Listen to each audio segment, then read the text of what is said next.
Yesterday I taught you in just a very short period of time how to just about win every single time against those that are coming after you and what you need to do. But I'm going to go in more depth and detail today. Yesterday it was just about covering a lot of things just so that you know what it's really like out there and what you really need to do. A lot of people come to this with the idea, oh gosh, I can do one thing that's going to change my status, and that's it. And it's not true. You have to do quite a few things to right the wrongs you've already made all your life without knowing what you've been doing. And you have to do those steps, you right those wrongs, and then in the future, from that point on, your only job is to tell them no. Tell them no, tell them no, tell them no. Correct the errors that they make and educate them so they don't do it again. The rest of the time you can be fishing. That's what I say. Unfortunately, it's kind of a full-time job for a lot of people. But all the documents that are mentioned on this, I can get to you. And that's the purpose of writing your email and stuff down. You send me a little note that says, hey, I need this, I'm at this stage, and I'll help you through that stage, okay? That's what I'm here for. I don't want you to feel like you leave here and this is what you got and you're left on your own. You're not. Now, one thing I do want to mention is, when you take a document from anyone and you use it, it is your document. It no longer is mine or whoever else you got it from. It's yours. So you have to make it yours. You have to remove stuff out of there that doesn't apply and put in what applies to you. Okay? So make it yours. A lot of times, I've told this to people, I've sent them documents, they send it back to me and say, hey, can you look this over for me, make sure it's all right? And I go, well, wait a minute, what about this and this and this? Did you read this document? Did you check it to make sure everything applies to you? Because I'll bet it doesn't, you know? And I go from there. So just know that up front. Any legal form, you have to make it yours. And again, I'm going to remind you, attorneys write forms. Everybody says, oh, do you have a template for that? Oh God, I hate that word, template. I hate it with a passion. And I get that 10 times a day. Do you have a template for that? Attorneys write forms to remove the liability from them and place it upon you. They're filled with lines and boxes and things that don't belong there. They're filled with language that removes their liability from them and places it upon you. A lot of people think, oh, I can just go down to the county courthouse and they've got this form that I can fill out and get my case started. And no, they're screwing you when you do that and you don't even know it. So be very careful with any form, any contract you sign. Attorneys run this world, and that's who we the people are at war with. And it's sad to say. So we are gonna talk about the 8 elements of a contract today. But when you go through this steps, I'm gonna go through it really quick because we didn't yesterday, we just kind of handed it out. The number one most important thing is to change your status. Status, standing, and jurisdiction is everything in the law. I cannot say that enough.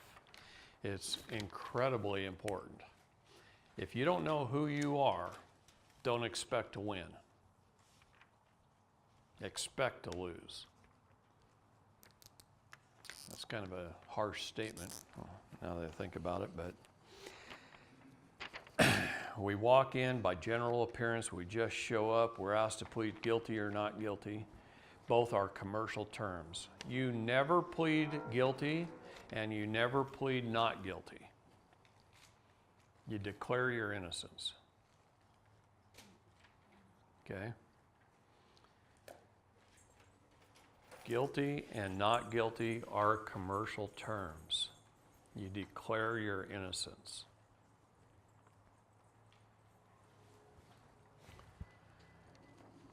All right, so the very first thing, again, is the affidavit of repudiation. Most important thing you can do. Once you send that off, it is not finished and it is not complete. You must get the certified proof of service. I recommend you send it registered mail, not certified, registered, with return receipt requested. Get the return receipt.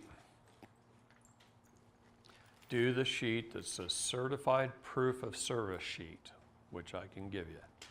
Once you do that, from the date that they received it, you have to give them 21 days to respond. They never respond, but on the 22nd day, you do the certified judgment of unrebutted affidavit. It's a certified judgment of unrebutted affidavit. Because they did not respond, they acquiesced, and you're calling the judgment. You're judgmenting it. You put all three of those documents together, and then you go record them with the county. That's called publicly publishing them. So we publicly publish our documents. Your documents become a court of record when they're properly served, publicly published, and then filed. Okay? If you have no reason to file the document right away because you're not in trouble, you file it at home in your file cabinet and you wait. And you're going to use that document later, I'm sure. I'm positive. But at least it's on the public record. It's publicly published. Anyone can find it if they want to search. Okay? Then, if you're able, some people aren't because of child support and other aspects, but if you're able, you go get your passport. On this document, I tell you exactly how to do a passport. I mean, I spelled it out for you because a lot of people get it wrong. Post offices are transfer stations. They are not who issues your passport. All they do is collect the information and they send it to the passport agency. 99.997% of the time, they're doing it for U.S. citizens. That means they are doing it a certain way over and over and over and over again, the same way all the time. So if you're expecting to change your status to a state national, they don't know how to do that at the post office. Okay? And they can't communicate it to the guy that's issuing the passport. And because of that, a lot of state nationals do not get a state national passport when they go through the post office. And they've had to learn this the hard way. Okay? So you have to go to the passport agency that issues the passport, a State Department office. Unfortunately, living in Utah, your closest one is Denver. You could go to Seattle if you want to hit the coast, or you can go to San Francisco if you want to go see the freaks down there. Define state national, one who owes their allegiance to the state. In other words, that's what you were all born, by the way. You were born as Californians and Oregonians and Utahns and Wisconsinites and Floridians and Texans. That's a state national. Okay? Everyone was born that way. And then you grew up and you started checking boxes that you were a U.S. citizen and you volunteered to be a citizen, a person and a resident. The definition of citizen for the city means municipal, Zen is servant, municipal servant, same thing as a public servant, an employee of government. That's exactly what it means. A person is a vessel or an entity, corporation, an office of It's defined as all those things. An office of. So you can think of it as you get a job on board a ship, you're an officer of that ship. You're also the signatory officer of that ship. So you sign the bills of lading, you pay the bills, you pay the port taxes. That's what you do as a person. A person is not a man. In fact, the Bible says, be the man and not the person. Don't put flattering titles of person upon the man, for if you do, it's a sin, and he will surely take you away. So he tells us not to be the person. In this day and age, there are times when you pretty much have to be. I'd like it if we didn't have to be, but sometimes we have to be right now just to defend ourselves and to hold our public servants accountable. That's the main time where we have to step into court. Pro se is when we're going after them. So we're going in representing our person when we're going after them. When we're defending ourselves, we're sui juris. We're of one's own rights. We're a man or a woman. Okay? All right. Number 3 is a deed of reconveyance. This reconveys your ownership of your all caps name, which is your vessel, to your Christian name. So in other words, it's tying the two together. It's taking ownership. The man or woman is taking ownership of the vessel. This must be recorded to make it a court of record. If it's not recorded, you haven't taken ownership. It's that simple. You got to record your title. Now, if possible, I am a firm believer in a patent of nativity. The reason being is a patent of nativity shows that you existed on this land before there even was a government. Not everybody can do that. For those that do genealogy, it's pretty easy. You know, if you can trace the history, and I could show you mine on my iPad, but mine has my family crest on it from Germany from the 14 or 1500s. And then it has my father's lineage and my mother's lineage. I only went back on that patent of nativity prior to 1776. That's as far back as I care if you go. But if you can trace your family on these shores back before 1776, then you're grandfathered. Okay? Your DNA was on these shores before government even existed. These documents, what they do is they show intent. Intent, I was going to go over that today anyway, might as well do it right now. Intent is very important in the law. If you don't have intent to commit a crime, you really didn't commit a crime. A court has to prove you had intent to commit it. Okay? So any of these documents, Anna von Reitz' 928 docs, those kind of things, those don't do anything for you as far as changing your status, but they prove your intent that you wanted to change your status. Does that make sense? Without an affidavit to the Secretary of State, as far as the United States law is concerned, you haven't changed your status. They define your status in Title 8, Section 1101 of the U.S. Code, and says, here it is. Here's the definitions. Here's all the different things you can be. And then we have the inalienable right of self-determination, which is our free agency to pick which one we want to be, and then notify them in writing under the penalty of perjury, which is an affidavit, and let them know who we want to be. Somebody at the Department of State takes those affidavits and they put it into the computer system. Usually takes them 30 to 60, sometimes 90 days. Who knows how long with COVID. But they put it into the system eventually, and they can pull it up. Police. Yeah, that's a terrible name. Yeah. See the sheep surrender. Okay. So, That could be on either your mother or father's line, the patent. you know, it probably could. It's good if you can do it on the paternal and the maternal side, both, all the way down. Okay, now, if you can't do a patent and nativity, you'll notice on the sheet that I put it if possible, and then a declaration, optional. If you can't do the patent and nativity, do a declaration. Declare who you are and that you belong here, okay? And record it. If you can do 2 to 3 documents, and I prefer 3, try and always achieve 3 things. One of them changes your status and the other 2 prove your intent.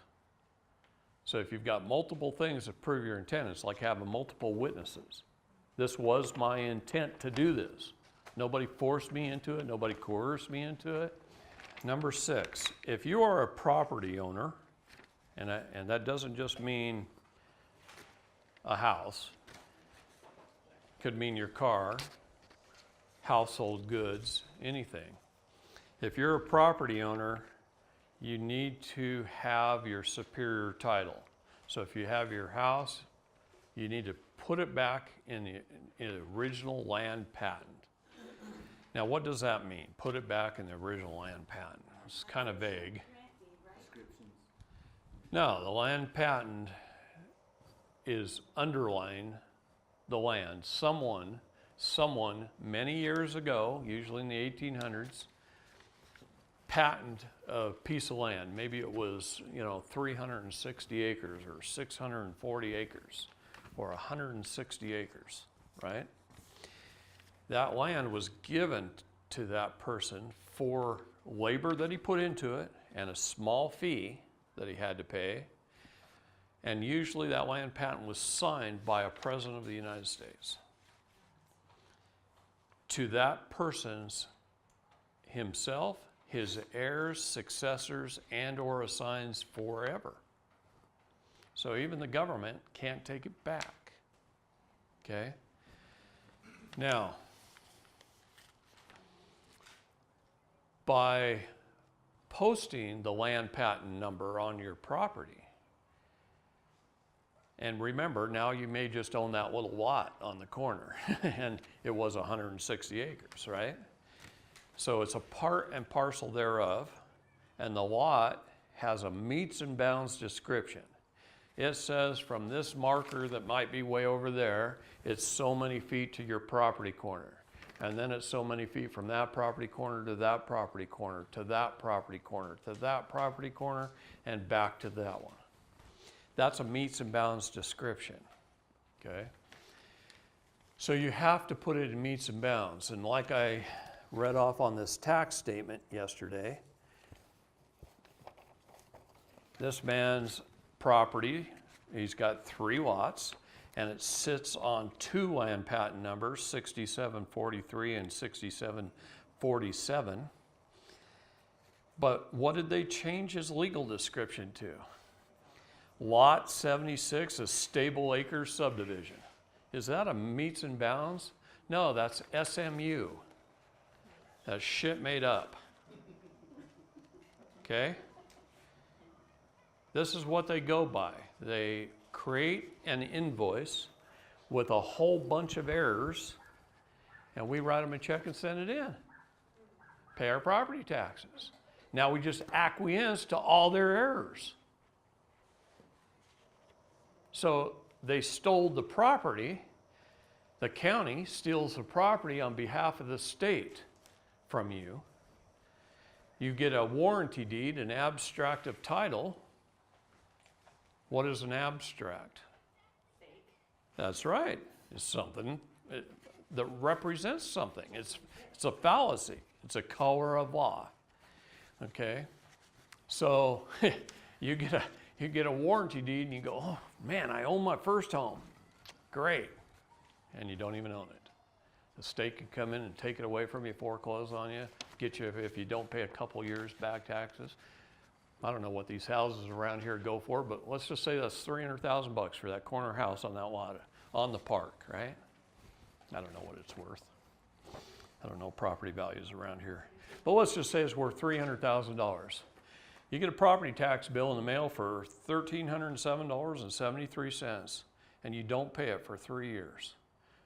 You owe $3,000, roughly just under $4,000 total. And the county comes in and takes your $300,000 house for $4,000.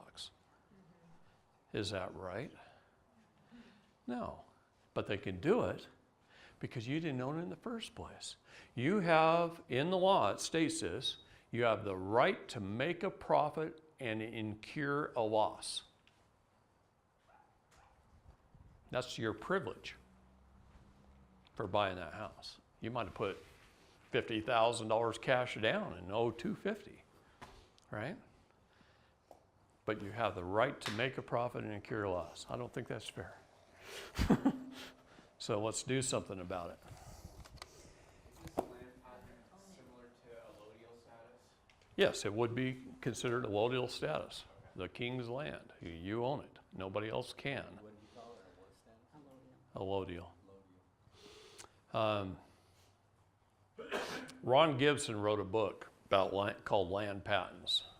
Ron's a good friend of mine. I've known him since 2009 or 10. He and I put our properties in land patent about the same period of time, back about 2009 or 10. Anyway, he went on to study the process and ended up writing a book about it and ended up being a professor at the University of Southern Oregon down in Medford, teaching land patents, mainly to the miners. Miners, and those guys want to know all about land patents because they want the mineral rights, right? Anyway, in the first 100 pages of his book is nothing but law, one paragraph after another, of how that once you have it in a land patent, they can't take your property from you. There's 100 pages, case law, just in the front of his book. On page 114, he teaches you how to put your property in land patent. I'm sorry, who was the author? Ron Gibson. If you want the book, it's $45, and I can get you either his email or a lot of people PayPal me, and I send it down and get the book to you. But Does that put our mortgages or our homes in danger that we have them now? Because if somebody went back and found the original grantees, found the patent, they could take our property, right? you know, they can. They can if they had right at some point in time. Let's just say it was an owner who owned your house 30 years ago. Oh, jeez. And now all of a sudden he says, I'm 65 years old. I need a place to live the rest of my life. He had a security interest at one time. He could go accept the last grant deed and the patent, kick your house out. So my understanding of the current system, if we own real estate and we want our children to benefit from it, they have to pay state taxes on that if we bequeath it to them. That's without the land patent option. That's real estate law. Well, sure, but they don't own it either. The state owns it. Yeah, you're not giving them anything except the opportunity to make a profit or incur loss. In other words, they'd have to sell it in a high market to actually for you to give them anything. Otherwise, you cost them something if they lose it or, you know, anyway. If they've got to put in a road or a highway, that was basically written in the law way back when there was land patents. They wrote it in for railroad purposes, wagon roads, postal roads, all those reasons. And really every road here is a postal road. People don't know that. Oh, eminent domain, the difference is they've got to pay you market value for it. If you have the land patent, they got to pay you market value.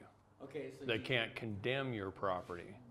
They've got to pay you market value, but you have to sell. If you fight them on selling, then they can condemn it. But if you don't declare war, you just say, all right, here's 2 appraisals. This is what it's worth. Give me the money. You can put in your road. There's not much you can do about that. But How about offering some muffins with poppy seeds so they taste dirty on the next? well, get them as high as you want. No, I just wondering because So- that happened in California. There was a guy that had his house for 30 years and they wanted to put him a wouldn't give up his property, Well, but they won. the point is, the way our country was founded on Christian principles is that giving up the property is for the greater good of all. I know that's hard. That's harsh, actually, to me have to say that to you, but it is. And that's the way the original laws were written way back when, that you give it up for railroads, for postal roads, for things that are to the greater good of all of us, and you give it up. But if you've got a land patent, your status is right, you should get fair market value. They can't come in and offer you 50 grand for a $300,000 house just to put a road in. Who decides the value? Well, it has to be third-party, independent, market value people. So you got to get 2 or 3 values.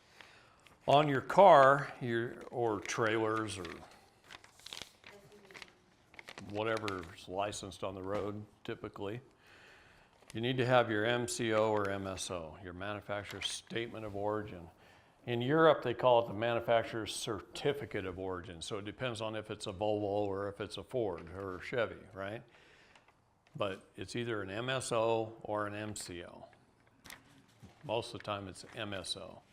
You said we can't get that unless it's brand new. Well, here's the issue. Once the state gets it, They're not giving it up. they don't tend to give it up. So how do you get around that? Salvage. Maritime salvage laws. Okay? How would you do that though? You get a mechanic to lie like hell and say it's totaled. So you see that Lexus right there? That sucker's totaled. Yeah, see? And that's what you have to do to get a salvage title. Once you get a salvage title in hand, don't register it. There are some people that are woke up that'll pay more for one with a salvage title than a good one, because they don't have to register it. You've already done their work for them. So all you got to do is find somebody that's awoke. If you don't, if you find somebody that wants to go register it, they're not going to pay as much, right? To take dominion over the air, you must have a trust. If you don't have an express, which is a written trust, then they will imply a trust.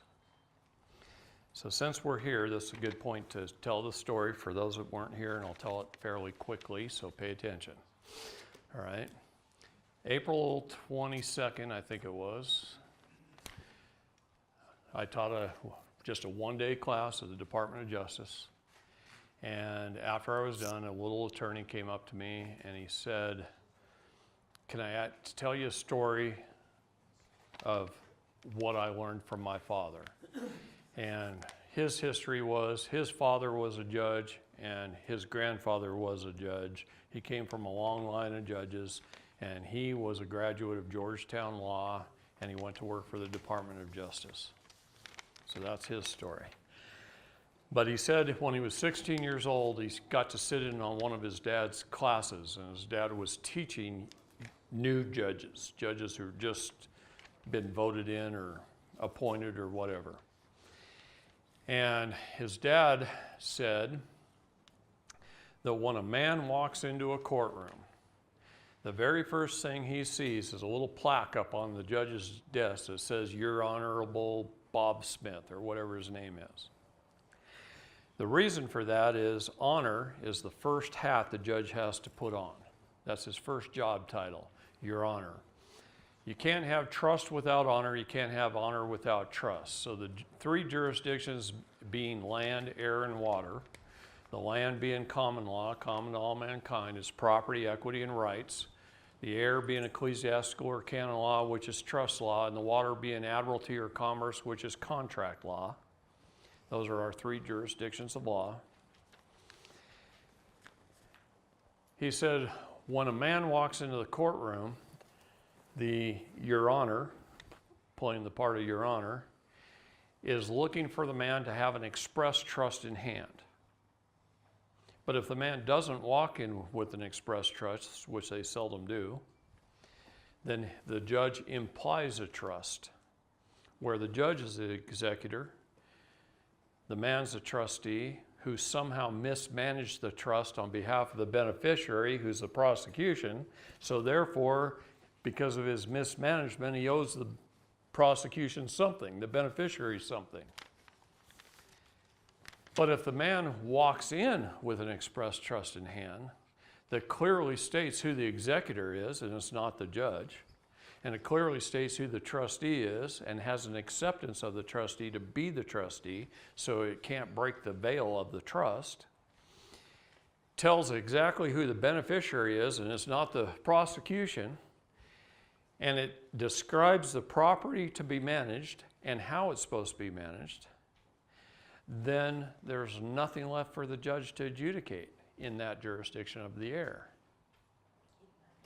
because he's got his express trust in hand. So the judge swaps hats and he goes to a judge hat. Now he's looking for one or two things. Is there a victim? Then there's a crime. It's criminal. It goes to trial. If there's not, it's civil. And we know in this country that just about all crimes are civil. It goes civil, which means he's looking for the man to walk in with his superior titles in hand. Now think about that. That's not just, if it's a car case, it's your MSO. If it's your house case, it's a patent or a grant deed, right? But what if it's about your kids? You got your birth certificate and your claim of right and your claim the vessel as your property. It's your superior titles. It's your superior title. Did you bring your birth certificate in? I mean, you might need it to pay the debt. See? So it's your superior titles in hand. If you did walk in with them, then he can't apply an abstract of title. So therefore, there's nothing for him to adjudicate. And he takes that hat off and he puts on a Mr. Administrator hat. Now he's in the jurisdiction of the water. He's looking to see if you have your business affairs in order. Do you have your copyrights and your trademarks? Do you have your contracts? Are your contracts in order? If you've taken dominion over that and your business affairs are in order, there's nothing for him to adjudicate. So he takes that hat off and he throws his hammer down and he leaves the room. Case closed. But if we walk in taking dominion, leaving them nothing to adjudicate, we win every time. So that's the key to winning a court case. It's taking dominion over all three jurisdictions. Land is common law, common to all mankind. It's property, equity, and rights. It's things given to us by God. Everything we have was either grown or it was mined. Everything came from God. We didn't make anything. We might have formed it into something, but everything was given by him. So he is always the executor in my trust. Okay, the trust has to contain certain elements. Has to have an executor. It has to have a trustee. The trustee is called a fiduciary. A fiduciary is the highest form of law. When you have a fiduciary responsibility over another, a judge can't get in between those. Okay? A fiduciary. Fiduciary. Is that the trustee of it? Hey, I speak to farm animals. I don't pronounce things right all the time. Is the fiduciary the trustee or the executive? The trustee is a fiduciary. Yeah. Okay. You must have a written acceptance by the trustee to be the trustee. Now, this is what most people leave out of their trusts, and this is why good attorneys break a trust veil. They break the veil and hold you personally responsible. Can you say that again, a written acceptance by the trustee? To be the trustee. You can't just take it upon yourself. You have to accept it. It's not really a letter. It's actually more like an affidavit. Yeah. And it's an acceptance of a trustee. I have a copy of it. We can email it to you. Which is, If someone else appoints you as trustee, you still have to accept the trustee. I mean, I have the Straight Familia God Trust, Straight Family God Trust. Okay? God is the executor. It's ran by righteous principles. I have a property list that's attached to that covers any property you could possibly ever own now or in the future. Okay? And then I have an acceptance that I'm the trustee, and then my heirs, successors, and or assigns forever would be my kids, my grandkids on down forever. Beneficiary. They're the beneficiaries. So now as you buy more property, you have to now do some kind of act. No, my property list covers it all.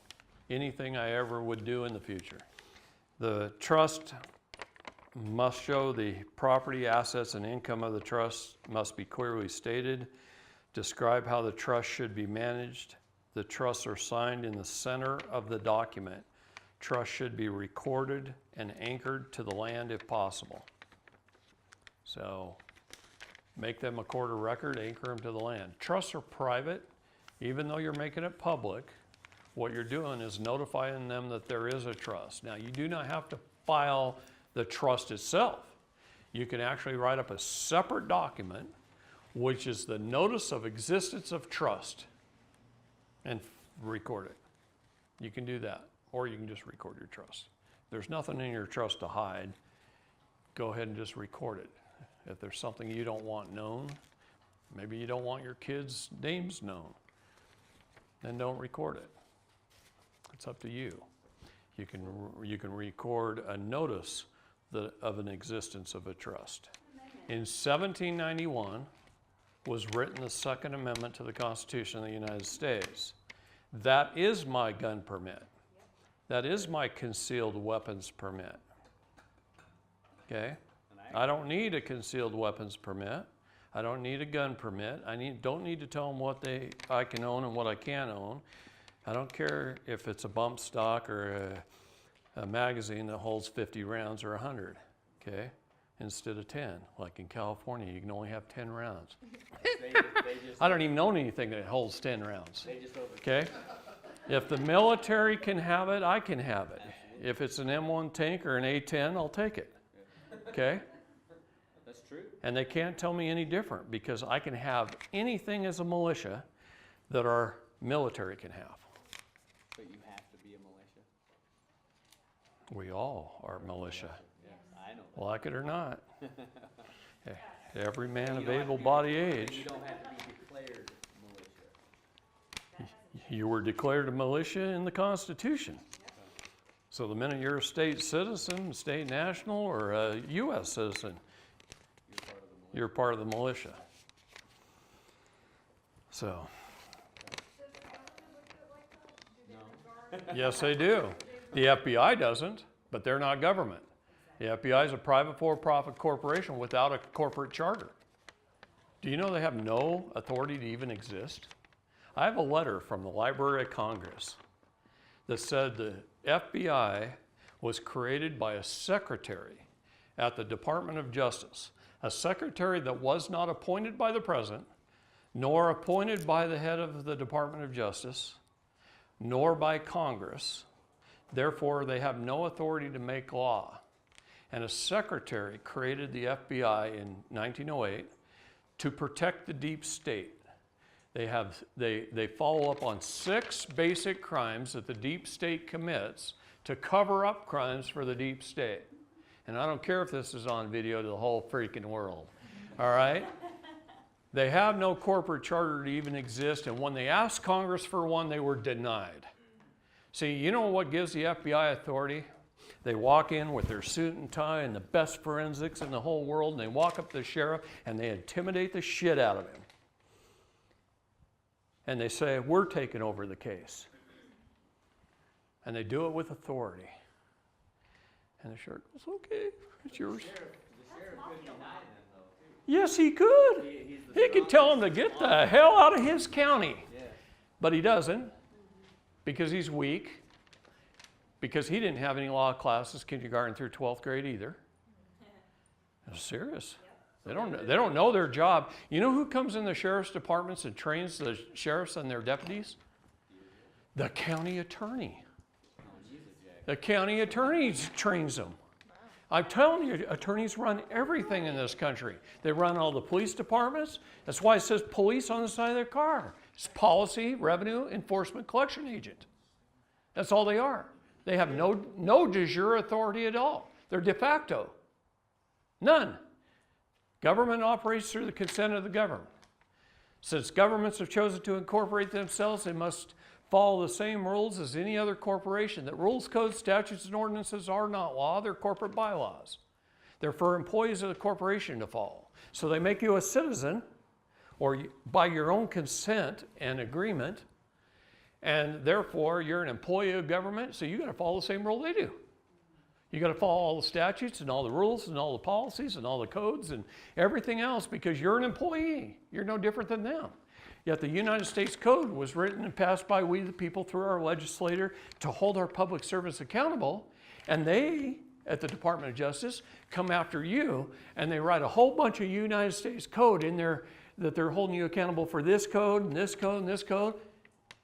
And you, oh shoot, I'm in trouble. Call a lawyer. And then you go to jail and they put you in jail because of these codes. These codes don't even apply to a man or a woman. They don't apply to a free man. They don't apply to a state national at all. As a state national, you have limited diplomatic immunity as long as you don't kill somebody, rape, beat them over the head with something. Okay? Unless you injure another party, there's no crime. Okay? This is where we got to wake up. Whew, I get a little revved up, don't I? What is this? What I'm looking for is it's de jure. It's de jure. What is United States? Yes, it is de facto. De facto is without fact. Juris is right law. De jure is right. So the one are rights. Okay? Now, this is a corporation. It is a subsidiary corporation of the District of Columbia. The District of Columbia is a subsidiary corporation of the Crown Inc. Okay? The Crown Inc. It is, DC is its own city, nation, state.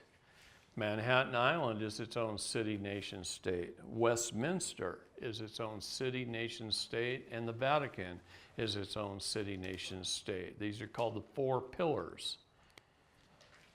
All right. So Manhattan is part of that four pillars, right? Manhattan is not. Manhattan is owned by the United Nations, which is owned by the Crown. And it actually goes through a chain. The Council of Foreign Relations, the International Monetary Fund, the World Bank, the United Nations, the Crown. Ultimately, all of those are owned by the PINDAR. It's on the dollar. It's the all-seeing eye. There's 13 blocks here. This is the Council of 13. There's 300 blocks here. It's the Council of 300.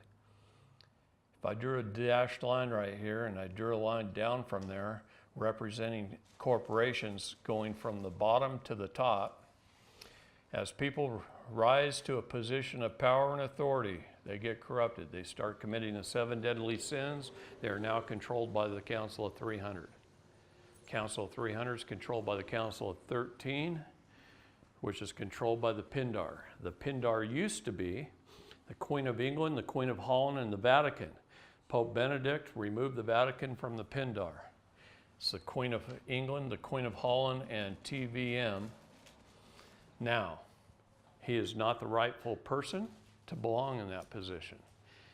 He will be removed, and I believe he has been removed, but I don't have confirmation on it yet.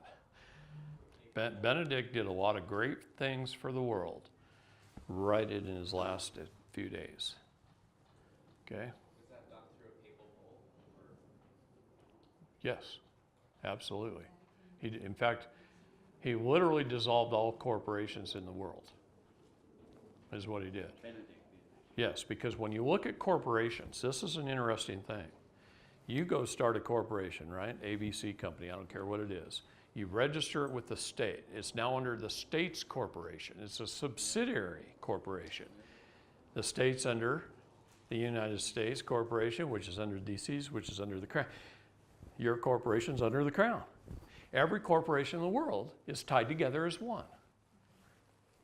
This is why when people kind of mistakenly say a person is an entity or a corporation is not. A person is a vessel. The vessel, and the vessel is registered with the state. Okay? But we're really a ship. Let me clarify that for just a second. International waters are what? Shipping, right? Yeah. Maritime. Open to inland piracy. Okay? When you're a vessel, you're in international waters. That's why the high water mark's at the top of the mountain in Colorado. We're all underwater. Okay? Christ says, walk upon the water, follow me, have faith, and I'll teach you to be the fishers of men and be able to feed the whole village. He's teaching us to take dominion over commerce when he says that. When he taught Moses to part the waters and walk upon the land, he was teaching him to take dominion over the land. The Bible is a wonderful thing, and once you start learning what I'm teaching you, you start reading it in a whole new light. Okay? Well, now it just makes me want to read the Bible. Instead of reading it to be church, I want to read it to find the facts. That's right. That's Because right. everything It is that I'm full. understanding now as I get deeper into the pedophilia and deeper into all the other stuff, it all reverts back to Scripture. It is full of trust indentures, where he tells someone, this is your land, the land of Canaan, it's yours. It's for the benefit of your heirs forever. Right? Well, that's a trust indenture. Okay? All through the Bible are written trust indentures. The very first one is Genesis 1:26 through 2:25 is a trust indenture. It has all elements of a trust in that first and second book of the Bible. And it's God, as the executor, giving me, man, dominion over the land, the air, and the water, and everything therein, and telling me to manage it for the benefit of humanity, of our heirs, for the future forever. What is the legal definition of the word forever? It's until the end of the earth. Forever is until the end of the earth. Then it becomes eternity. Right, it's in perpetuity forever. No one can take that dominion away from me. So once I establish dominion, guess what? No one can take that dominion away from me. No judge can take it. Nobody. I could just kick his ass. If I wanted to create a business that makes money, I would create a business that's a PMA. Why? Because I have more control over it and less regulation over it. Okay? Makes sense. That's why I would do it. I would create a private membership association. Everybody that walks through the door becomes a member. Okay? When you have a private membership association, you don't have to register it with the state. You're never under the jurisdiction of the state. You're under the jurisdiction of all members. So Gina's Gymnasium up here, it's a child's gymnasium in Logan. Every child that pays $29.95 a month, $1 a month goes towards their membership fee. They're members. Little sign on the front door, not open to the public, open to all members. They walk in, they pay them every month's dues. It includes a $1 membership fee. All their employees are member owners of the business. What I've said here is the United States of America is de jure. The United States is de facto. The state of Utah which is who the governor is in charge of, is a corporation with its corporate charter held at 44 Northwest Congress Avenue, Washington, D.C. It's not even in the Utah. So you have Utah. A state national would be a Utahn who runs his own de jure government of Utah. He's self-governed. The governor runs the state.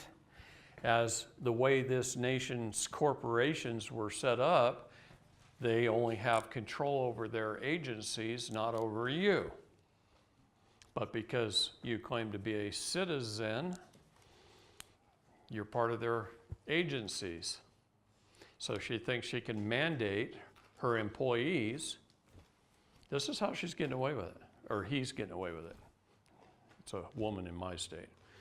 Technically, she's only supposed to tell her agents what to do. So you have to stand up and say, wait a minute, I'm not acting as an agent. I'm acting as a we the people. You can only tell your agencies what to do. You can't force me to do it. This is why they're running this test right now. They're looking to see how many people are going to comply. They put cameras everywhere for this event. Do you know that? Yeah. All your street lights have cameras. Everywhere's cameras.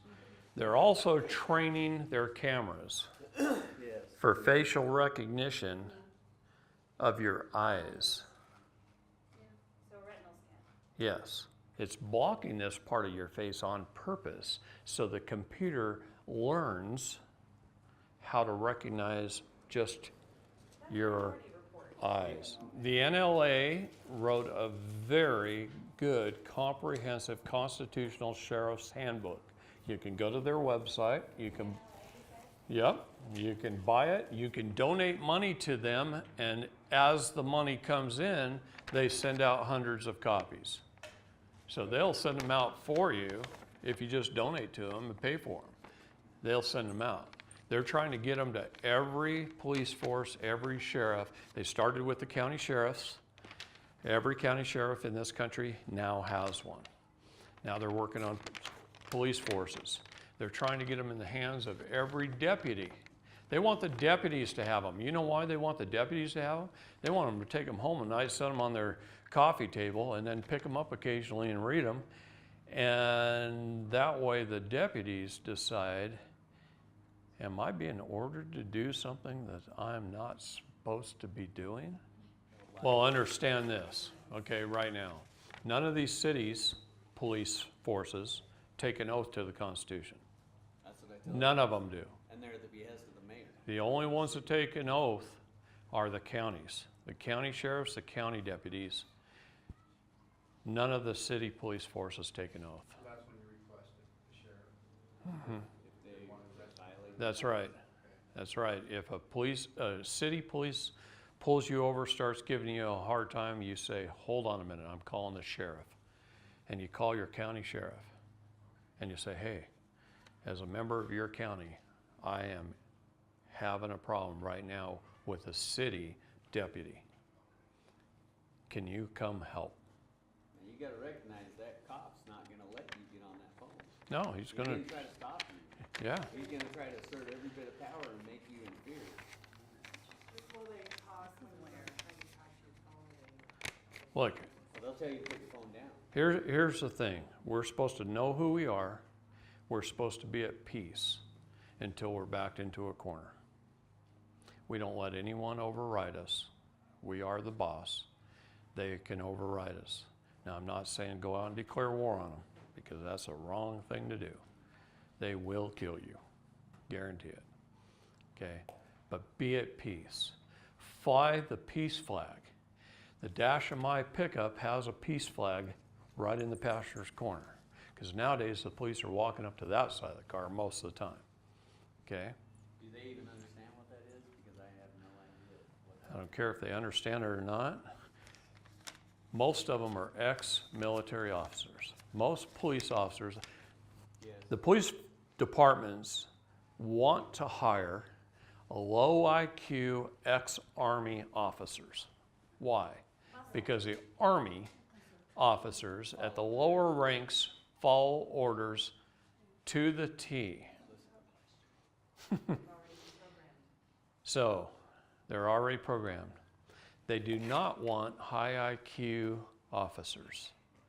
In fact, I know guys who have gone to the academy who are pretty smart and intelligent and were smart enough, if they wanted to be a cop, to miss questions on purpose so that they could get their badge. Now that sounds terrible, but that's what they want. They want lower IQ order followers. Ones that when they give an order to follow a policy, when the county attorney walks in or the city attorney walks in and trains the officers in the police department how to collect revenue, that's all they're training. Statute is about revenue. How to collect revenue. They want them to follow those orders. They don't want them to think for themselves. And that's pretty darn sad. Makes me mad. Okay? Because there's a lot of good guys who are cops. But I've seen my share of bad ones too. I absolutely want to create a legal business. I want to create a legal business for one purpose only. Because they try to force you to pick a corporation. No, it's because we have to take dominion over all three jurisdictions. So if I start a business, ABC Inc., I don't care what it's called. I've had one since 1982 called Straight Enterprises, but that tells you how old I am. All right, ABC Inc. It has to have the intent to make a profit.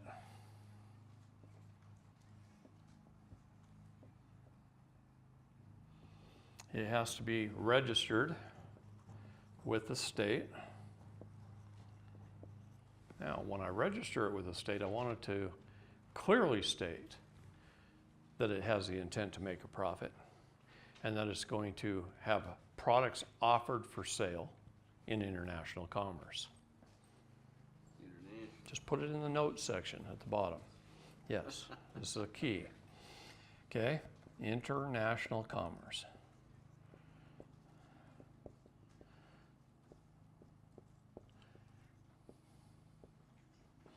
Now, that usually requires a website or some way to get your product out there. It has to have an offering. So a product offered for sale, a product. A product or a service or just a product? Well, for the purpose of this, I'm going to tell you a product, not a service. And I'll tell you why. Now, you see this bag right here? It says Costco Wholesale on it. That's a trademark name. Costco Wholesale is a trademark name. They placed it on a product offered for sale in international commerce with the intent to make a profit.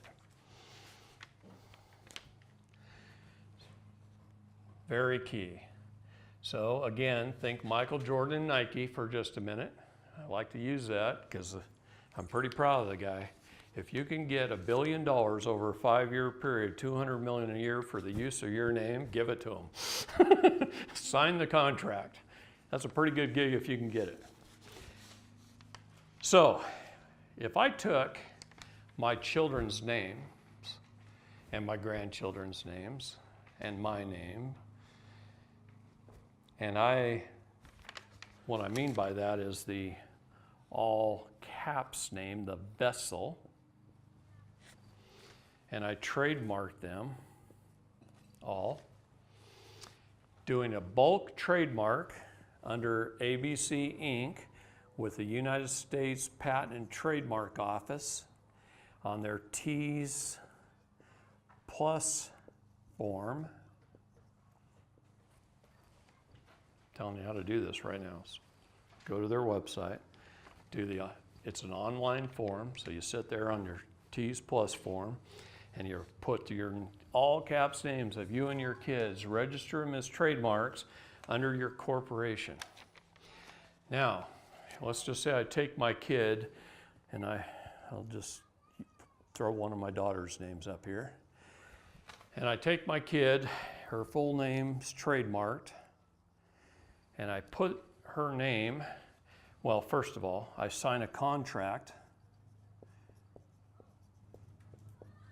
with ABC Inc. and her, with her signatory officer,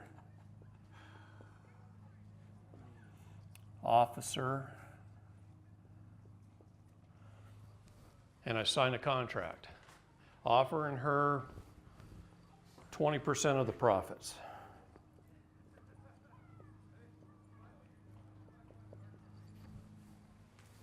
And then I print her name on some bags or some t-shirts or some pens or whatever. I don't care. Make magnetic signs, stick them on the side of your car. I don't care what you do. But then I take, let's say I go buy a half a dozen different colored t-shirts. There's a reason I'm telling you t-shirts.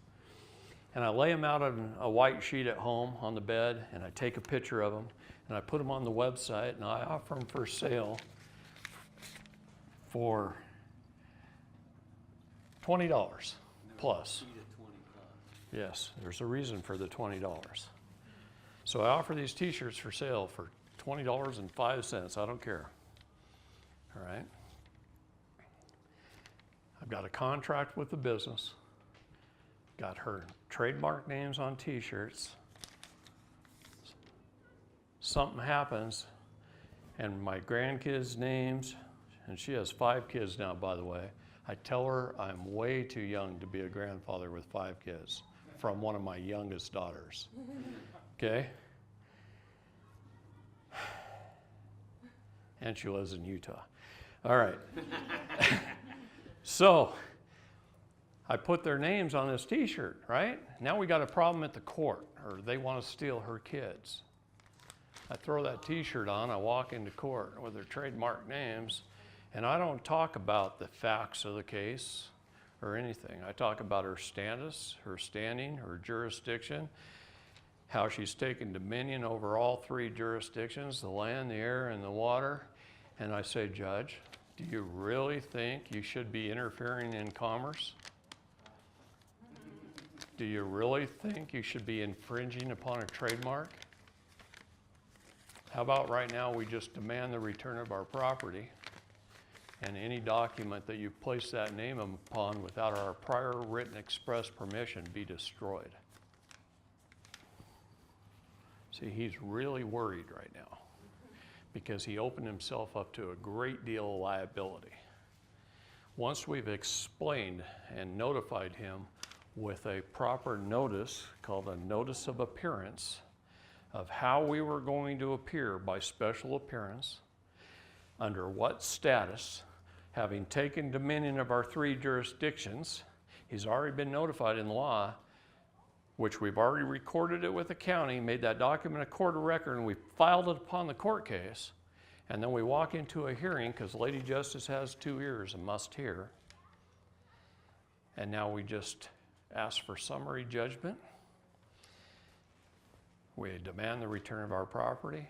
We have all documents destroyed and the case dismissed. And we all go home happy, and it takes me 15 minutes or so. Okay? This is, You're talking above a level. He understands what you're saying, but he's like, holy smoke. oh, he's scared in What do his I just boots. give myself into? See, the difference is most people walk into a courtroom and they're shaking, they're scared, and they're afraid, and they're timid. I walk in smiling, skipping. How you doing? I want the prosecutor and I want the judge shaking. I want them shaking in their boots, wondering what the hell I know and what I'm up to. So I walk in there with a whole different attitude. I own the place the minute I walk in. No misdemeanor there. Okay? I'm at peace, but I'm prepared to out-debate them. And that's all it is. That's all it is. Is knowledge eliminates your fear. The only fear is from lack of knowledge. If you're scared of mountain climbing or rock climbing or hang gliding, it's because you don't know all the aspects of it. You haven't taken all the safety precautions. I've strapped a parachute off and ran off the side of the Grand Canyon, landed at the ranch below, and rode the donkeys up. It's called base jumping. It's a blast. Okay? So when you planned it out, you're not afraid. In the courts, you shouldn't be afraid in a courtroom. It's just having a little bit of knowledge. What you've learned and are going to learn this weekend, if you prepare yourself with the proper documents ahead of time, you shouldn't be as scared of going to court ever again in your life. Now, they're going to try things. They're going to try and throw out constitutional bear traps for you to step in and get them wrapped around your ankles. And they're going to try and get you to say more than is necessary. See, you got to learn what to say and then learn how to shut up. Anything you say can and will be used against you. So when a lot of people are, man, they just rattle off and hang themselves. The key is, and we're going to talk about dynamic negotiation. We're going to talk about what that means, okay? But the key is to throw something out there. Ask them a question. In the form of a question is always better. Don't try not to make statements. Throw it out there in the form of a question. Now, when you're taking authority, you make statements. When you're getting that, placing the burden of proof upon them, you're asking questions. And the burden of proof is always on them. Okay? So you shut up. I know a guy that was just walking down the street, not minding his own business, not doing nothing. This cop car pulls up and is like pacing him as he's walking down the sidewalk. The cop finally rolled his window down, asked him to stop. And the guy's looking at him like, what did I do, right? And the cop asked him to sit on the ground. It's ridiculous. Okay? No, you don't. Gosh, I'd be happy to show up and bail you out again. Don't do dumb things, all right? These guys are just people. Don't have any fear. Just don't say anything that's necessary. So anyway, this cop started asking him all these questions. I don't answer questions. On the advice of counsel, I don't answer questions. Cop says, what is your name? And at that point, after saying I don't answer questions, and on the advice of counsel, I don't answer questions, that's notice number 1, notice number 2. Cop says, what is your name? He zipped his lip. Well, this young, aggravated cop who is looking for somebody that might meet that description, who might have robbed a Circle K down the street, puts him in his cop car and puts handcuffs on him. And all the way to the station, the cop was trying to get him to answer questions. And he just smiled and shut up, didn't say a word. They take him to the police station. They put him in a little room. They come in, they start asking him questions. He just shuts up, doesn't say a word, doesn't give him his name, doesn't give him his address, doesn't give him anything. After about an hour and a half, the police got pretty darn fed up and tired, and they let him out the door, and he went home. That's a good scenario. Did he sue him later? Nah, he didn't. It's not worth it. Sometimes you got to judge whether it's worth an effort, right? But the fact is, they could have done a lot more. He could have told him his name, told him his address. People just say things that they don't even think incriminates them, and it does. There's some good videos on YouTube you probably ought to watch. The Pot Brothers do a really good job. Look up the Pot Brothers. Yeah, POT. There are a couple of attorneys in Denver, Colorado. When they legalized pot in Colorado, They help people get out of trouble. But they do it for a number of different reasons, just not pot. I mean, traffic stops, all kinds of things. And they tell you to shut the fuck up, basically. Okay? That's exactly how they say it. But when you pull up one of their videos, over on the side, they usually have related videos. And I've seen some very good related videos that they didn't even do that are there. And they're usually from attorneys telling people how they incriminate themselves. So the number one thing we do to get in trouble is run our mouths. One of the problems you have in Utah, and I'm going to tell you this, I, over the last 20 years, have helped a lot of cases in this state. Too high of a percentage. When there's 50 states that I work in, and I look at the number of cases I've had in Utah, I just, start to wonder why, right? Well, the problem is this, is you got probably the world's biggest good old boy network right here. And they all go to church with each other on Sunday. And that's what I'm saying about this. You want to take dominion over the water? Just make up some t-shirts, offer them for sale on the internet. Write your contracts. Michael Jordan wrote a contract with Nike for 5 years, $1 billion, $200 million a year. And a police officer couldn't even write Michael Jordan's name on a ticket without the prior express written permission of Nike. So if they can't get ABC Inc.'s permission ahead of time to write Krish's name or one of her kids on their documents, that document must be destroyed. Title 15 of the United States Code becomes your savior at that point. Title 15 regulates commerce. And it says they can regulate commerce, but they can't interfere in it. Remember yesterday, I sat here for a second.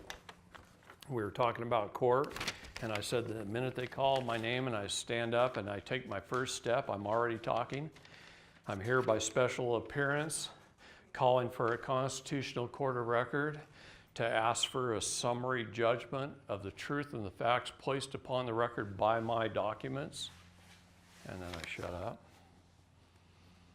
I've already told them in my documents how I'm going to appear, what my status is, everything. Now I just told them I'm by special appearance so that I don't turn over jurisdiction. There's only two ways to appear in court for those who weren't here yesterday: by general appearance or by special appearance. By general appearance, you're turning over jurisdiction to them. You're already consenting right off the bat. By special appearance, you're not. Okay, that's it. So once you do that, you really shouldn't have to say anything more. Now, you're probably going to. They're probably going to ask some questions, trying to throw out some constitutional bear traps to get you to step in and things like that to prevail. So you got to be careful and listen to every little word they say, because they got trickery down to a mastery. Okay? They really do. But the main thing is we run our mouth and then we get in trouble. But once you do that, if you've already put your documents in and they're a court of record, see, if they're not made a court of record, they can throw your documents out, they can ignore them, they can say they're frivolous, they can do whatever the hell they want to. They're administrating them because they're nothing more than a letter. But once they're a court of record, they're already a settled matter. See, Notarized and recorded with the court. with the county. County recorder. Publicly published. See, that's the thing about publicly publishing something. Once it's publicly published, there's no way to pull it back. If you look on this document, steps to take, number 11, you must claim your minor estate. This is going to take some time for me to explain. So what does it mean to claim your minor estate? Yesterday, and for those that weren't here, I'm just going to draw it a little bit on the board. In 1882, Congress set up the Public Charitable Trust. That was an umbrella trust. That's all it is, an umbrella trust. Underneath the public charitable trust is everybody's Cesta QV trust. That's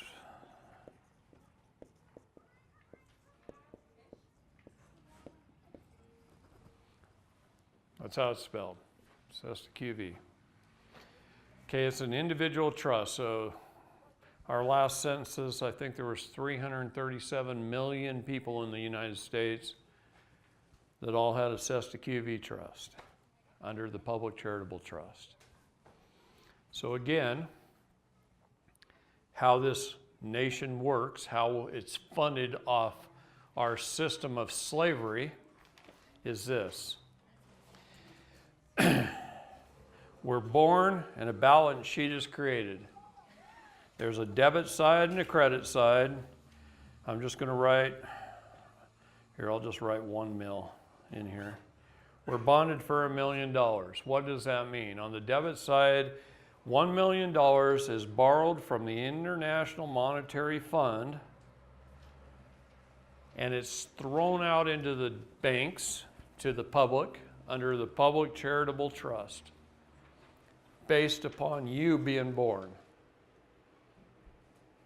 based upon your birth registration. Your birth certificate is a bond. It's on bond paper. It's got a bank name. It's got a CUSIP number. CUSIP number is a number, it's an investment control number regulated by the Securities and Exchange Commission. At one of the 12 Federal Reserve banks, you have a bank account. Mine starts with a C, which means it's in Cleveland. Okay? I know what my bank routing number is, and I know what my bank account number is, which is my CUSIP number.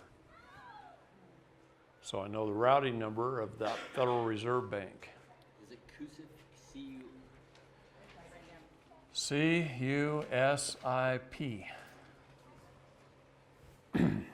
Okay?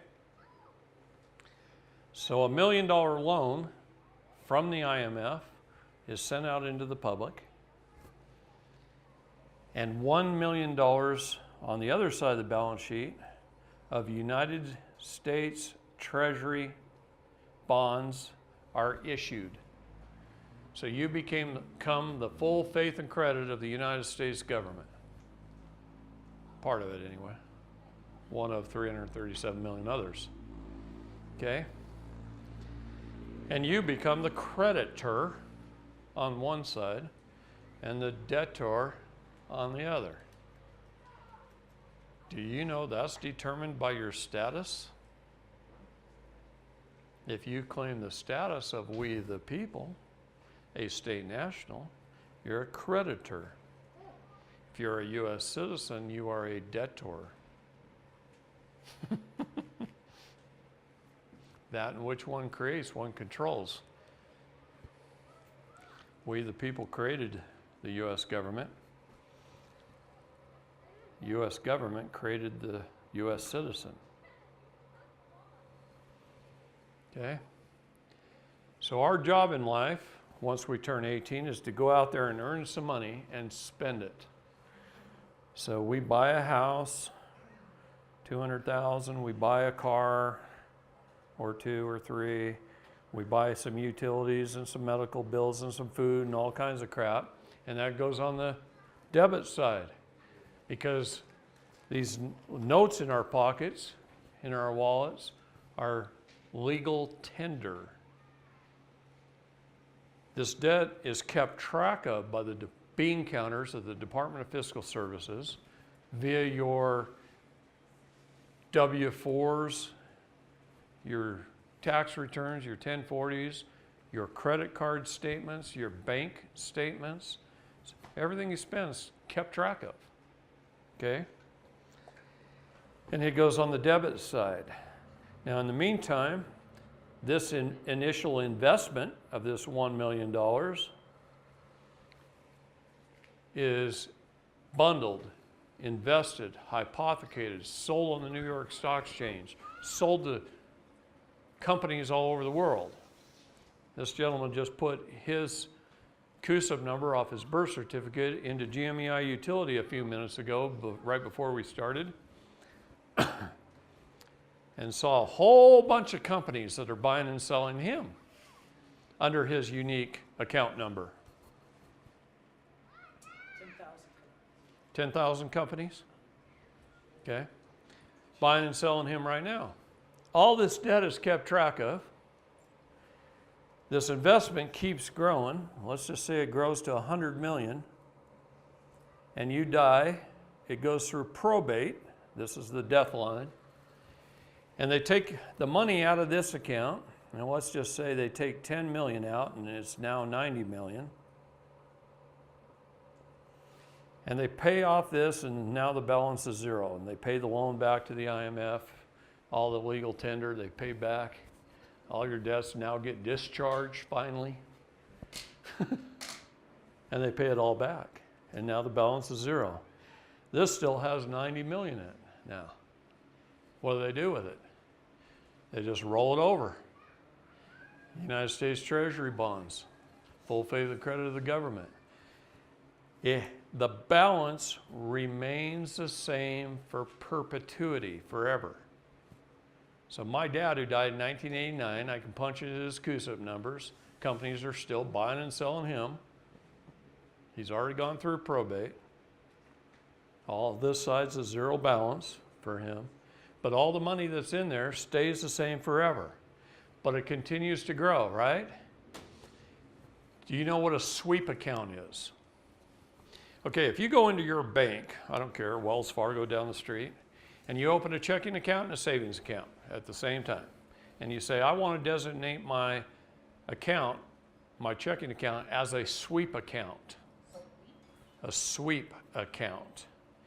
Now, you go write a check out of your checking account to your utility company for $97 for your monthly utility.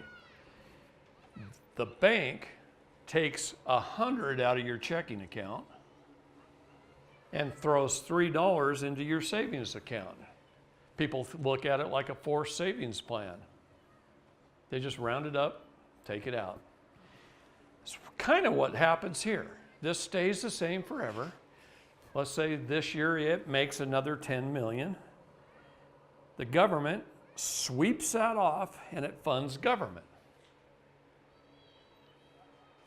It's an off-book fund. So if you look at the government's budget, about that much of their budget, that little slice of pie, comes from all the income taxes and taxes paid and all the tariffs on goods and services. All the rest of this comes out of People's Cesta QV Trust.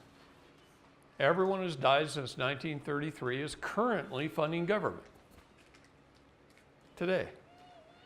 Now here's part of the problem right here. I'm going to break this down a little bit farther, one more step. And part of it, a big part of it, is collected out of your CUSIP while you're still alive. How do they do that? Borrowing against it? They bring you up on charges. What is a court? A court is a bank. A court is a post office. If you get indictment, at the bottom of the indictment it says a true bill. If you don't pay the bill, you're brought up on charges. You don't pay the charges, you're asked to bond. If you don't pay the bond, your body is held as surety while they steal from your trust.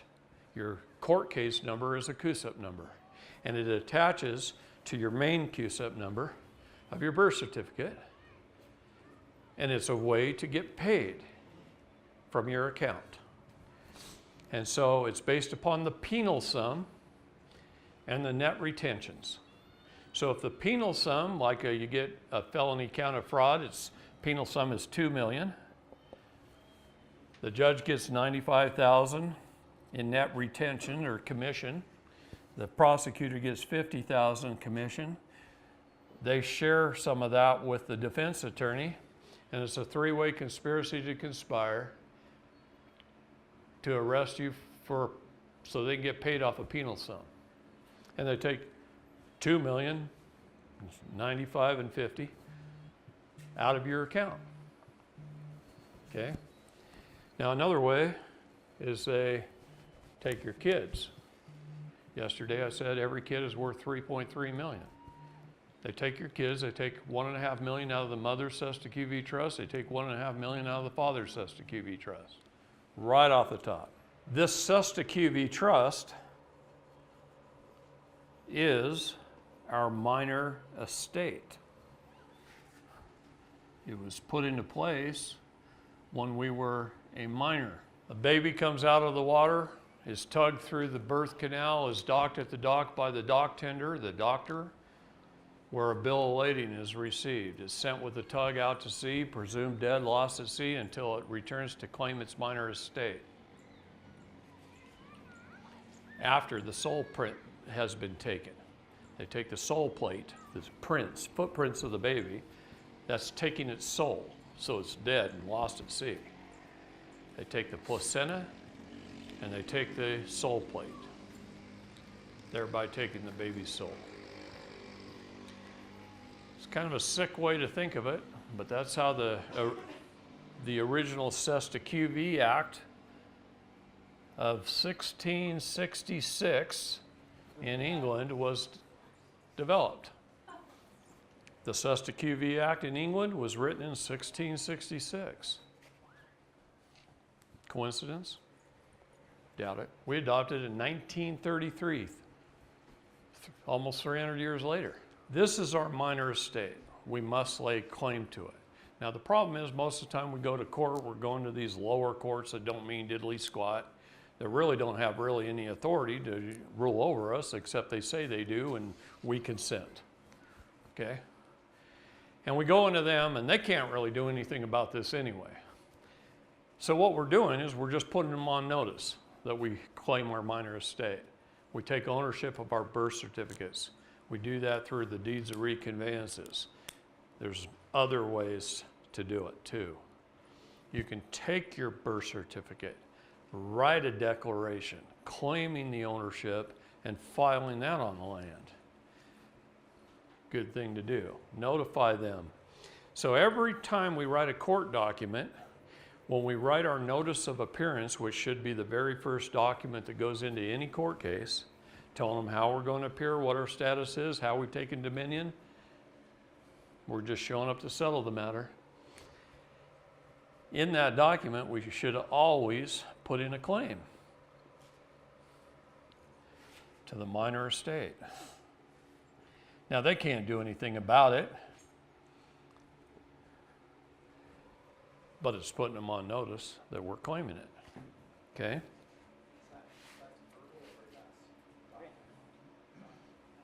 Your documents become a court of record when they're properly served, publicly published, and filed. Always do everything in writing. Back it up with your words. See, the only thing you should have to say out of your mouth is, I'm here by special appearance, calling for a constitutional court of record, asking for a summary judgment of the truth and fact placed upon the record by my court of record, my documents.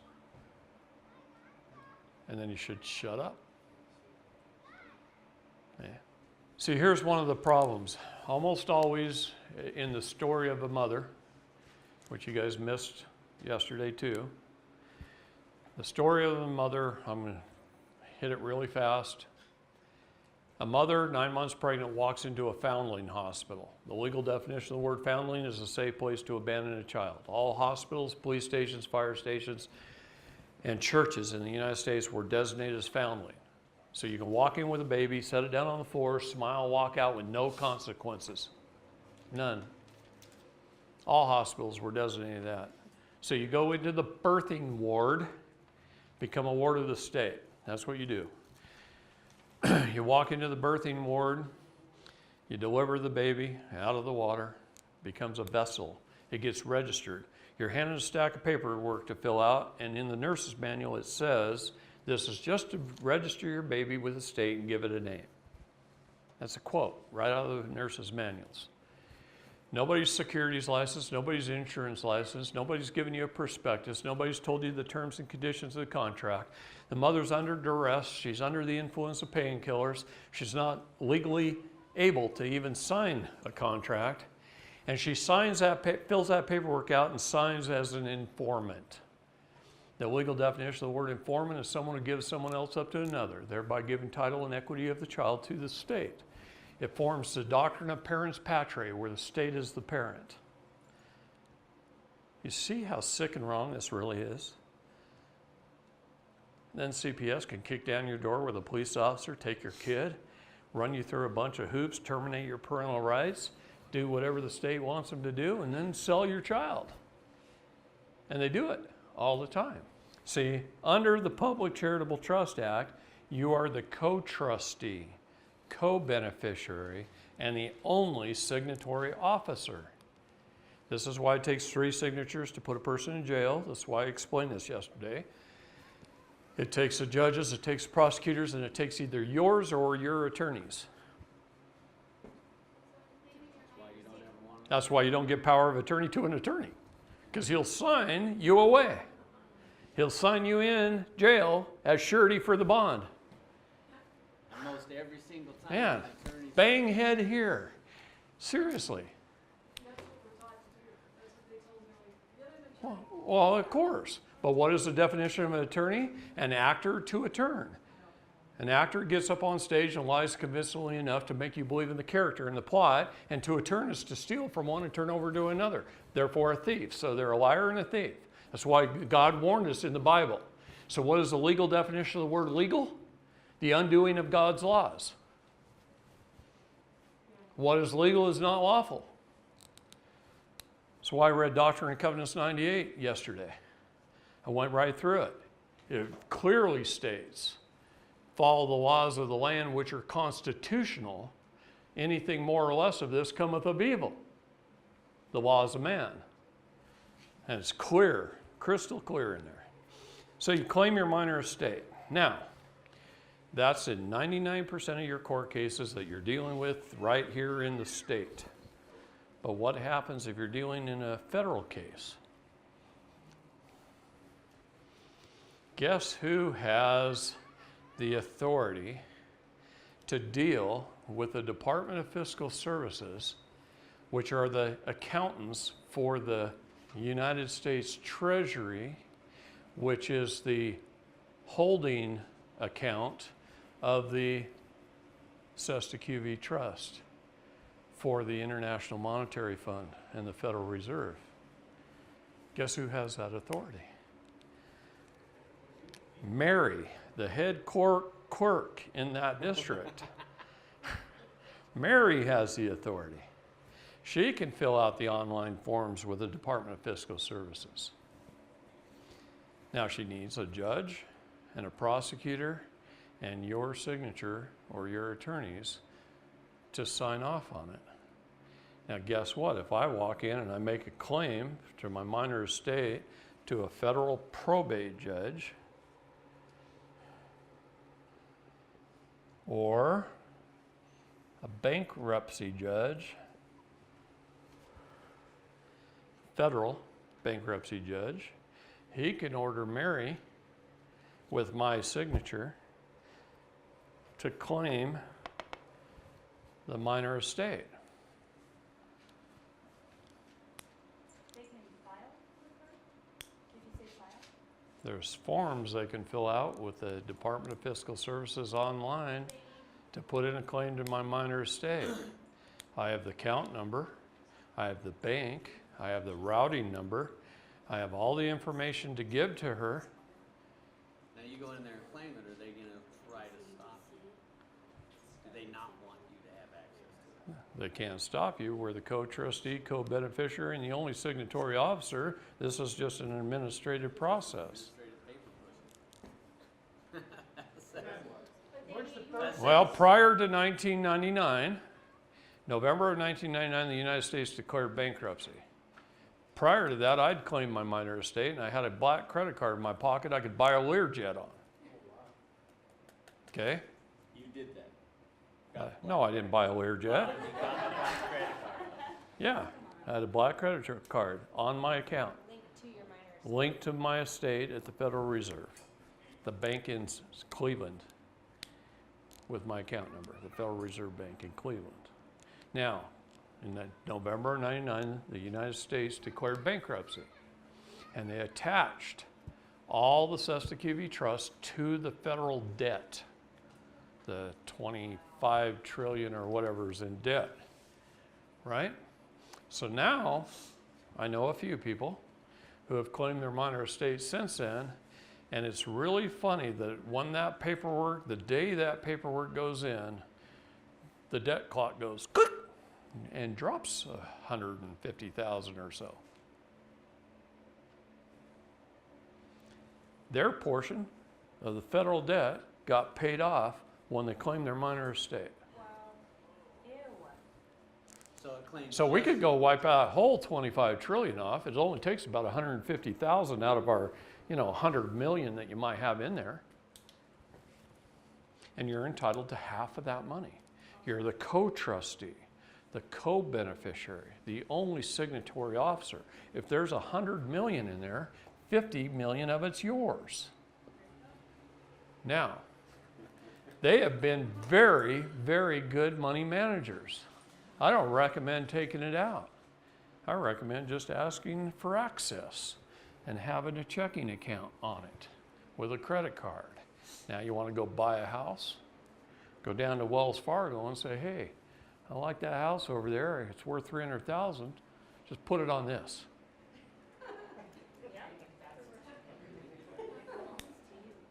Yeah. Same with that new Chevy Duramax diesel truck.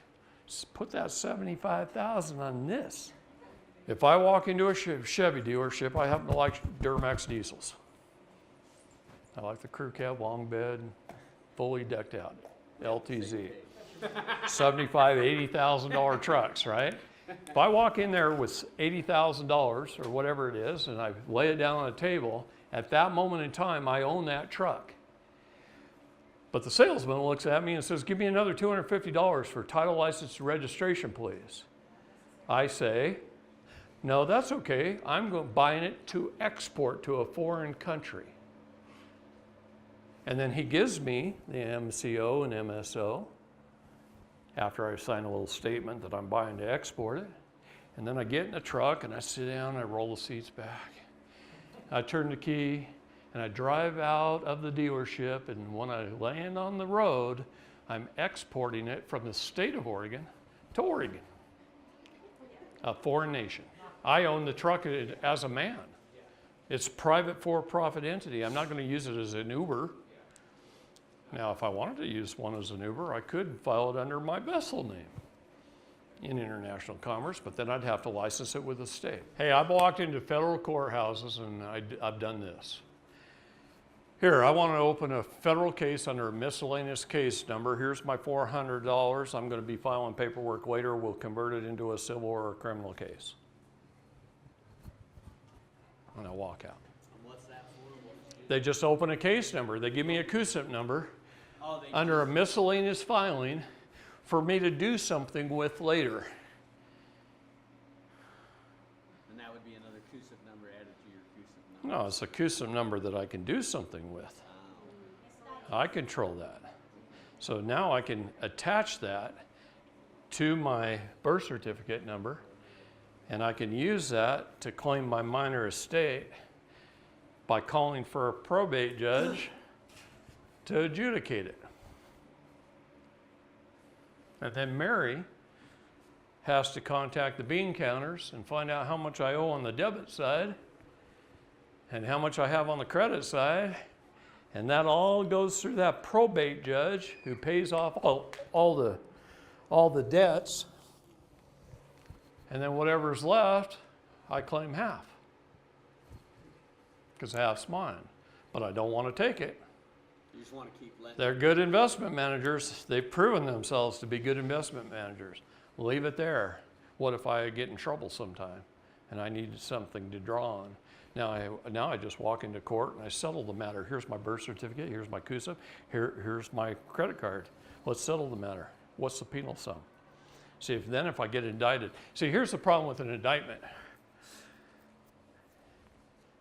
Everybody gets an indictment. It's got a penal sum. It says right at the bottom it's a true bill, which means it's an invoice. And nobody bothers to say, well, how much is the bill? And they don't ask. So 30 days later, they're brought up on charges. Because they didn't ask how much the bill and they didn't settle the matter. You got the opportunity to settle the matter at the indictment before anything else occurs. But you don't. It's like getting a credit card bill, putting it on the fridge, and I'll pay it later, and you forget about it. Right?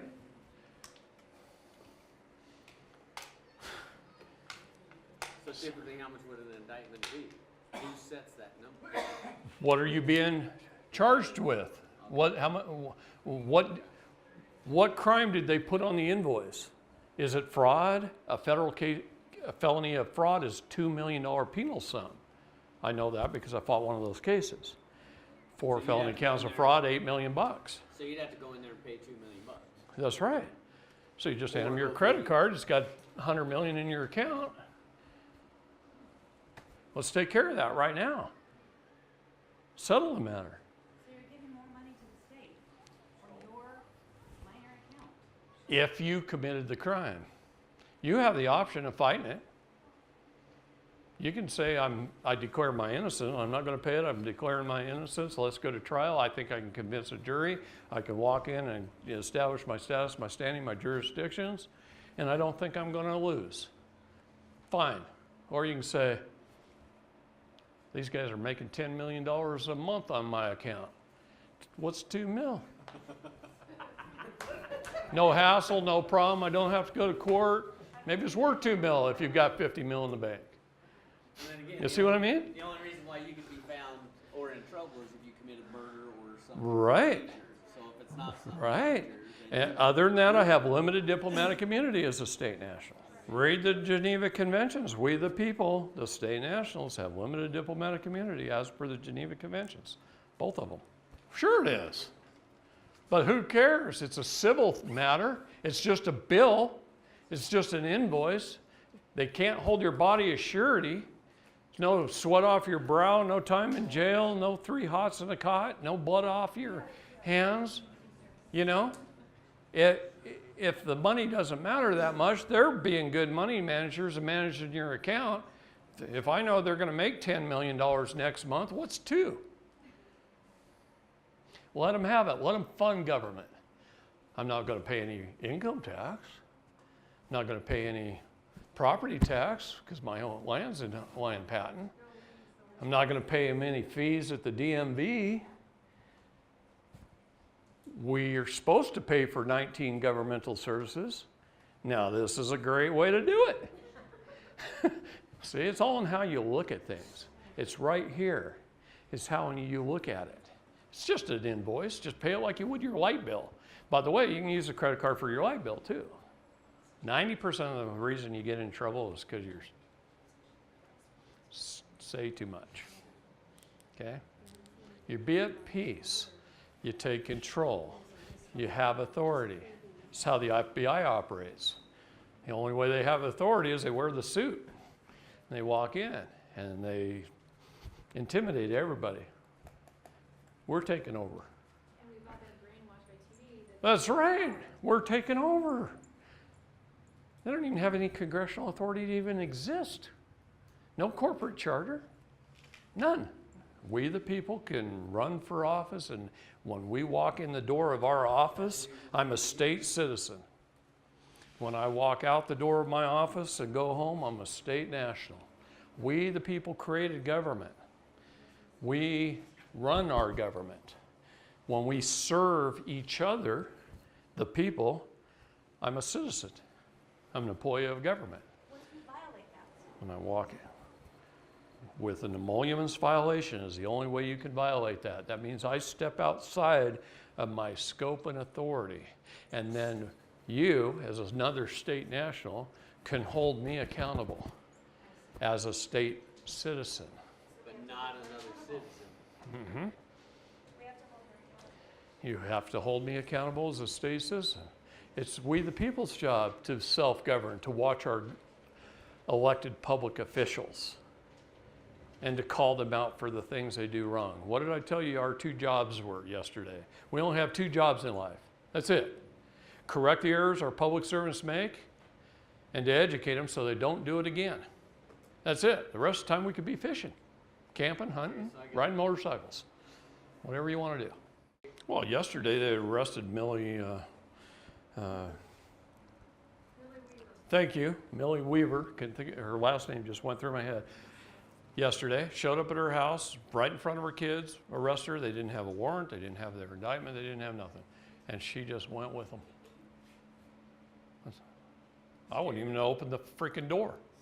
I would have told them to get the hell off the property and quit trespassing against me.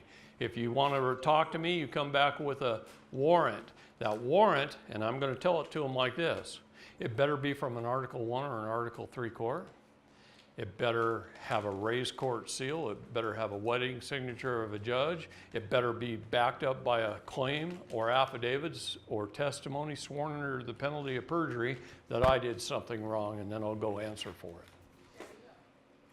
But if not, it ain't worth the paper it's written on, and I'm going to light it on fire right at your feet. And I will. I'll whip out a cigarette lighter and I'll light it on fire and I'll drop it right in front of me and say, come back when you have a real warrant. Because if a warrant isn't backed up by a claim, an affidavit, or sworn testimony, it's not a real warrant. If it doesn't have a raised court seal, it's not a real warrant. These faxed over, I got a case in Montana, an FBI agent signed the judge's name on it. I have the judge's signature. I can look at the two and go, not even close, right?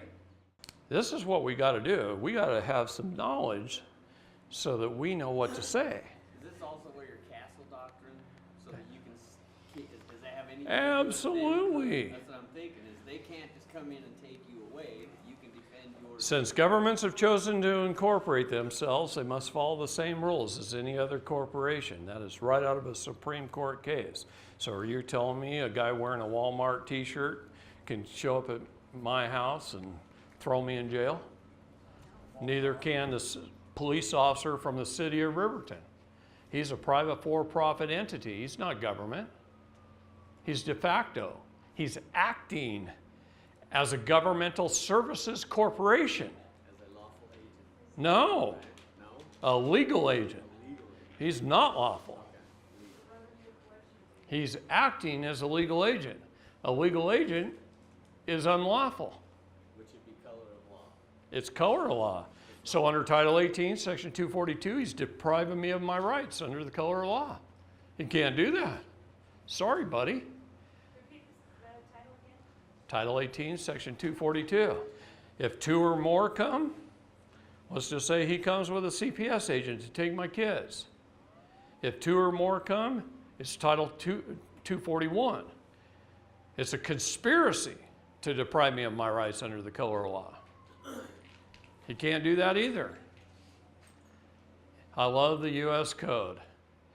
I could probably come up with 130 codes on average that are all felonies, that all carry $250,000 fine and 1 to 10 years in prison per count of crimes that they're committing coming over to talk to me. Do you suggest studying the US code? I'm saying make it your friend. Sleep with that puppy. Okay, read it every waking moment you got until you learn it. Because the United States Code was put there for one reason only. That's for we the people to hold our public servants accountable. It's not for them to hold you accountable. The only reason they do is because you claim to be a citizen, so you're one of them. You just made yourself one of them. In the federal jurisdiction. What's that? A lot. Okay, let's talk about that for just a minute. You look at Title 26 of the United States Code, that's the Internal Revenue Service Code. You guys want to learn something about taxes for a second? In Title 26 of the United States Code, it says no part of this title, not its headings, nor its body, nor its footnotes, nor its definitions, shall be construed as law. Wait, it's what? Did you hear what I said? All right, I'll say it again. In Title 26, it says, no part of this title, not its headings, nor its body, nor its footnotes, nor its definitions, shall be construed as law. That's the IRS code. So none of it's enforceable. It sure is. They send you a letter and you comply. They say you must fill out this 1040 form, and you believe them, and you sign it, and you send it in.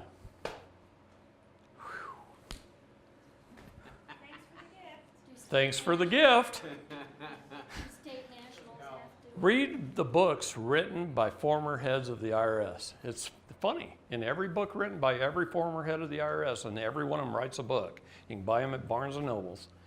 Okay? They say, we're not really sure why anyone pays the income or wage tax. Because what was a 1040? Abraham Lincoln put the 1040 bonds, made them available during the Civil War so that people could support the troops, support the war efforts, and gift money to the government to fund the war. And we just never quit gifting. Rather than borrow it. Yeah, rather than borrow it. So we just never quit gifting. And I talked about this yesterday, but it's okay. You notify the IRS through a Form 56 of what you are, your status. Under Title 26 of the IRS Code, which isn't law, there's a definition in there that you can claim to be a foreign estate and or trust. Well, here's an interesting paragraph. It's not what I was looking at, but it's pretty interesting. In 1979 edition of the 22 USCA 278, the United Nations, you will find Executive Order 10422. The Office of Personnel Management is under the direction of the Secretary of the United Nations pursuant to Treasury Delegation Order Number 91. The IRS entered a service agreement with the United States Treasury Department as their collection agency. See Public Law 94-564, Legislative History, page 5967. Reorganization Bankruptcy Plan number 26 in the Agency for International Development. This is what talks about our federal government being under bankruptcy, being under the jurisdiction of the Army, under the Army Field Manual. Field manual? The Army Field Manual. And at that time, it was from 1969, Army Field Manual. But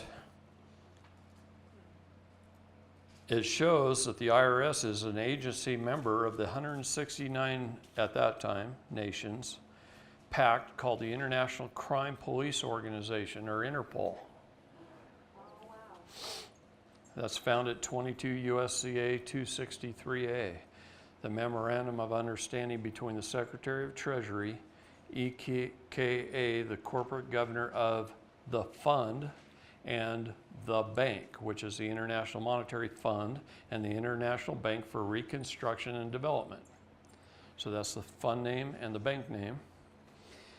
Indicated that the Attorney General and his associates are soliciting and collecting information for foreign principals. The international organizations, corporations, and associates exemplified by 22 USC 286F. Exemplified. Huh. Where did you get that from? What's that document? This document that I'm looking at right now, this is my affidavit of repudiation. I wrote this document. And the majority of this document, having been changed to fit the person that I gave it to, printed it. He's a juris doctorate. His name is Melvin Stamper, and he and I worked together on his book, Fruit from a Poisonous Tree, which has been a New York Times bestseller. It's been used in just about every courtroom. It's set the doctrine of fruit from a poisonous tree. And my affidavit's chapter 2 of his book, pretty much. Okay? So these are, this affidavit has probably been put in by about 40,000 people. So it's got to fit you. It's got to be yours.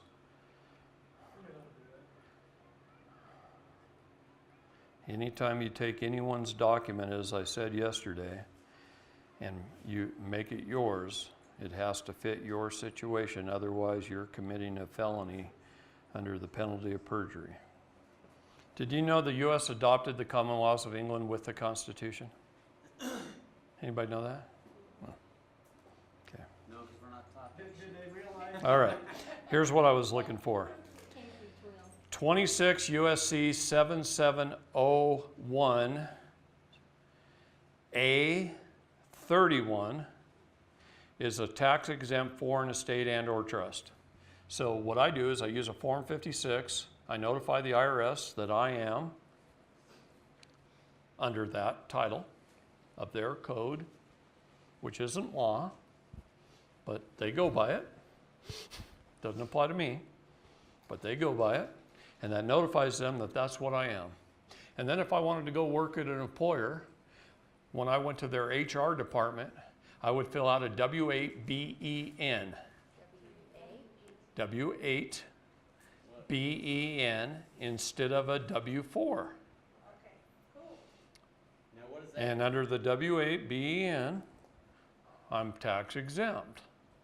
So I get 100% of my paycheck. You have to file your status first to go do that. Yes, you do. And then you don't have to file a 1040 or anything else because you're a tax exempt foreign estate and or trust. And they know it. It's on record. Claim your minor estate. That's what all this has been about. And I think we can all do it. Just go do it. I know a lady in California that has had a case going in federal court. And she heard one of my talks somewhere where I talked about this. I didn't even know her from Adam. She got it off the internet, right? She went into court in California in a federal court case, and she stood up and claimed her minor account. She appointed the court clerk as a trustee of her account. She authorized the court clerk by her signature to hire any professionals that she may need necessary, such as a probate judge or a bankruptcy judge,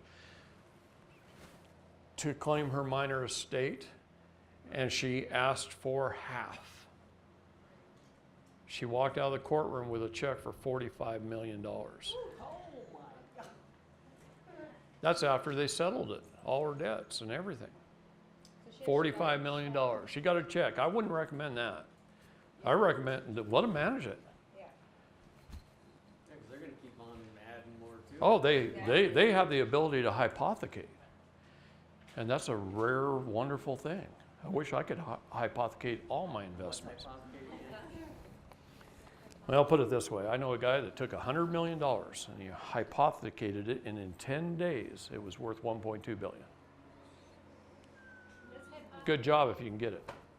There's only a few people in the world allowed to do that, and one of them is the federal government. It's to bundle and sell and bond in advance. I don't know the whole ins and outs of the whole thing, but they bundle, sell, and bond in advance, and they sell it very quickly. Like they'll trade it every few minutes on the stock exchange. And it just turns into more money all the time. And they can do it really fast. Yeah, it's crazy. This is the person that has the access. There's 12 federal districts. There's one head court clerk at each district. That's 12 people who have hundreds of court clerks underneath them, but it takes her signature to access the Department of Fiscal Services website. Do we have one here in Salt Lake? Nope. So we have to go to that court? Like you're talking about going to the, Well, you do have a federal court here. we do. So I guess my statement wasn't really true because the 9th District has multiple federal courts. But I know Mary is ahead of the entire 9th District. So we don't have to specifically go where Mary's. No, I bet you could go just to the federal court building here and talk to the head court clerk. But you're going to have to open up a case. That's $400, I think, is what they charge now to open a miscellaneous case. And then go home. Once you open it, and you got the CUSIP number, because you want to have it open first, right? Then you have that number. Now you take that number home and you do your documents, and you put that number on your documents, and you go back and say, convert this to a civil matter, a probate matter, a civil probate matter. Now, she assigns a probate judge to it, right? And now you're just asking him, with a motion, to move the court for a decision on this probate, to settle the probate. You get your account number. If you're older like me, on the back of my Social Security number has my bank and routing number. And then on my birth certificate, it has my CUSIP number. If you want to have more fun, go find a stockbroker, one of these, Wells Fargo, that special bank that they have. What do they call that? The Wells Fargo Investment Services or something, where all the brokers are. Go make friends with one of those guys and say, here's my number off my birth certificate, here's my Social Security number, here's my driver's license, here's my military ID, here's my advanced degree in college number. Can you look up the main CUSIP number and match all these and show all the accounts on one spreadsheet? Yes. And then you have that. Take that and attach it to your legal document. Take it into I got friends like that. I could do that. My son-in-law. son-in-law. Okay, see, there you go. Those guys can look it up, but because they're a broker, they get to log into.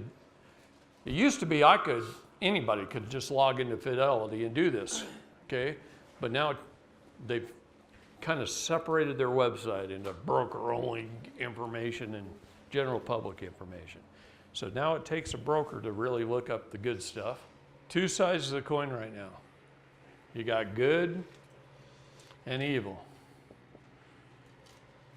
You got Trump, you got the deep state. This includes the world, one world order, the UN, the United Nations, the Council on Foreign Relations, the IMF, I could go on and on and on, all right? So you got these people, and then you got we the people Sleeping at the wheel. over here. We have been for a while, we're not now. Okay? And so you got this side and you got this side. So right now, President Trump and we the people are trying to get rid of the IRS. We're trying to get rid of the WHO. We're trying to get rid of the United Nations. We're trying to get rid of on and on and on and on and on, right? We're trying to stop all this. Most of these people are in business to traffic people and children. Do you understand that that's their whole MO, and it has been forever, since 1666? Huh? Maybe even before that. But what I'm saying is, that's when they made it all legal, okay, to traffic. Everything is about trafficking. Everything is about trafficking you. And you, and you, and you, and you, and our kids. The problem is the kids, they exploit, right? So we're trying to get rid of all this, and we're trying to bankrupt them. That's really the only way you can get rid of it. That's the easiest way, and when Trump knows that. That's why he doesn't care if he sends 3 million to China or 5 million to Russia, or he doesn't care. Let's spend all these Federal Reserve notes we can. And you know what the United Nations is saying right now? God, we're almost bankrupt. Yes. They're coming out and saying it. They're crying. They're crying. All these governments, and if you look at Trump's first year in office, he met with over 30 prominent world leaders to help him with this plan. Do you know even Iran? He took the sword of Iran. Iran is under President Trump's control. Do you know that North Korea gave Trump control? Isn't that a new world order in itself? No, it's to dissolve the New World Order. Because the deep state's been in there running those guys. Yeah, deep state's been running all that. Communism's been running. I said this yesterday. What's happening in China right now breaks my heart. I have met so many good, sweet, honest, family Chinese people in my life. They treat me like a king when I go over there. Okay? And the Chinese Communist government is committing genocide upon the Chinese people right now through weather manipulation, food shortage. What's going to happen when 2 billion people have no food? They did it there before. Well, just before they die, what's going to happen? Chaos. Absolute chaos. People get desperate, they turn into animals. Okay? And what did the government do? They've made it rain for how many days now? They're worried about that dam breaking. Some dams have already broke. They're worried about a very large dam breaking. In China, they built all the buildings with living space up here and commercial down here. So all their stores are down there. All their toilet paper, all their commodities, all their food. Where's the water level right now? These guys up here ain't got anything to eat right now. And this is happening all over China through weather manipulation. Lightning bolt's so strong it splits buildings. So that building split it right in half. It went collapsed into the water. Yeah, from one lightning bolt. How do you get a lightning bolt that strong to split a building in half? Weather patterns. Yeah, manipulation of weather. So the Chinese government, there's about 1 million Chinese communists in government. They all drive black Audis, get paid real well, live up on the hill. Yeah, I don't think I'm wrong. They live up on the hill, and there's 2 billion Chinese that are being genocided right now. As many as they can. Now, there's a few that live up on the hill, all right? But they're not going to have any food either. These guys have been storing their food. They got warehouses full of it. The military's full of it. They have all the military might and equipment. These guys work for a living. They farm, they push pigs around. I got spoiled with bacon when I was in China. I'm telling you. They got a highway going this way over here, and they got a highway going this way over here. And everything in between the highway has a creek right down through the middle of it. And they give anyone who wants it a section. You get 100 meters. And you come in, you put a little fence, and you grow garden. You grow fruit trees. You raise pigs. Guy that grows a garden in one section, he swaps with a pig farmer the next season. Pig farmer moves his fences. Guy gardens over here where it's already tore up, rototilled and fertilized by the pigs. And then they get to eat the scraps left in the garden and rototill it up for the next time. And somebody goes out there every day with a stick about 6-7 feet long, and they push the pigs around all the time. They just walk the pigs. The pigs are constantly moving and eating and moving, going down the creek, drinking. Leanest, best tasting meat you ever had. They're not all fat like ours. I can't even hardly go in a store anymore here and look at bacon packages. It's all fat. It's like, I ain't eating that shit. I go to China, it's beautiful, thick, all meat. There's almost no fat on it. Flavor is awesome. They get a wide variety of diet over there. They're genociding the people in China because 2 million Chinese raised up and said, we want to join the sovereign government of Mongolia. We'd like to be sovereign, no longer communists. Because they're tired of being. Over 20 countries have pulled out of the United Nations and declared their sovereignty. 20 countries. That doesn't bode well for the Bolivia, Bulgaria, Iceland. one world order. China wanted to, Mongolia did. Quite a few countries have declared their sovereignty. The United States would be nice if we did really soon, okay? We're supposed to already be, but there's not enough state nationals. Once you're a state national, you're a sovereign, okay? As long as you're a U.S. citizen, you're a slave. You're not the king unless you've claimed your status. State Department just made an announcement a week or so ago that said they're getting more applications than they've ever seen for state Oh, I nationals. think I heard Pompeo said that, didn't he? Mike Pompeo said that. I remember. Now, the coin shortage is because President Trump took our coinage back.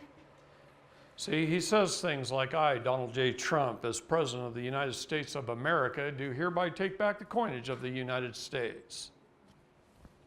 What did he just do when he said that? He did the same thing with our utility companies. He changed jurisdictions on them. He took it back on behalf of we the people. He told me June 22nd of 2019 that he's restored the republic and now it's up to me. He looked me right in the eye and said that. I want you to do it. My job's to train the trainers, by the way, not teach the students. That's why we're having this class right now. Right. He's taking back the coinage from them. That's why we're having coin shortage. Wells Fargo is a Federal Reserve banking affiliate. It can't get coins from the Federal Reserve. The only ones they're getting in is the ones we the people are walking in with and turning in. I recommend don't turn any in right now. Put them in a piggy bank. Save them for a little while. Okay? It's not that they're going to be worth any more. It's just that they're not going to be given to them. See, the trick is, what the plan is we take all these Federal Reserve notes out of our pockets and we take these things, because these are just legal tender, they're not worth the paper they're written on. And what President Trump's trying to do is he's printing a whole bunch of United States notes that are backed by the gold and silver held by the Lyndon Havengard Trust. And he's going to be, once we have enough of them printed, which has been a chore, should have been done a year ago, about a year behind schedule. But you take those things and you put them on all the armored car warehouses. And then the armored cars show up and they load the US notes onto the car. They drive to the bank on a Friday and they put them in the vault, and they take all these things and they take them out of the vault and they put them back in the armored car and they ship them to the Federal Reserve. And when load after load after load of these things show up at the Federal Reserve banks, President Trump will give them a call and say, use that to pay off our national debt and all of the mortgages and all the student loans. Everything backed by the federal government. Pay it all off. See, they insure all the mortgages. They insure all the student loans. And this is what people don't understand about your change. All of your notes are backed by the Federal Reserve, which is nothing. The change is backed by the Treasury. That's right. It's our coinage. It's the United States of It's America. always going to be worth something. It's never going to lose its value. Change will never lose its value. Okay, history repeats itself, right? Okay, so you remember here's what happened. 1912, 1913, they created the Federal Reserve, they created the fiat currency, the Jekyll Island happened a few years before, okay? They created these acts. Between 1905 and 1933, they created a whole bunch of acts of Congress that set up this whole money scheme and fraud scheme, period. That's when the majority of bad things happened. Now, actually, Lincoln started the problem and set up a few things, and on and on and on. There was some before 1905, but between 1905 and 1908 is when the church became a 501c3 and sold out the federal government as well. Okay? Now, between 1908 and 1933, These are when the acts of Congress, you want to learn a lot of history, just read all the acts, read the congressional records from all those years. And you'll see, if you can pick out the pieces of the puzzle in there, this system of fraud. This is how I've done it. This is how I'm able to stand in front of you and tell you all this stuff, because I'm really good at puzzles. And I can see a piece from a mile away, and I grab this piece here, and I grab this piece over here, and I grab this piece here, and I put it all together because they burnt the box top. And that's the only way we can see the picture of the fraud, right? So they put in this Federal Reserve package. Then they released a whole bunch of paper dollars into the Public Charitable Trust between 1908 and 1922. And then we had the Roaring '20s. And everybody was making more money than they'd ever had. It stimulated the economy. People were singing and dancing and going to clubs and drinking whiskey and all this stuff, the Roaring '20s, and they were spending money that they'd never had before. So they were going into debt, they were buying new homes, first mortgages were during that period of time. Before that, people paid cash for their house or they homesteaded. Now they're in the mortgages and they're going into debt, and they're doing all this in the Roaring '20s. And then what did the Federal Reserve do? They said, oh, now that we've done this, we can collapse it. And here comes the Great Depression. And they collapsed the whole thing. And then they went back and bought all those houses for 50 cents on the dollar, or 10 cents on a nickel on the dollar in a lot of cases. They bought up all these businesses. People jumped out of windows and committed suicide in New York and Chicago and any tall building they could jump out the window of, because it destroyed their families. This was a planned event from 1908, okay? To release all this money, then to collapse it. Then what did they do? 1933, stepped in with the New Deal.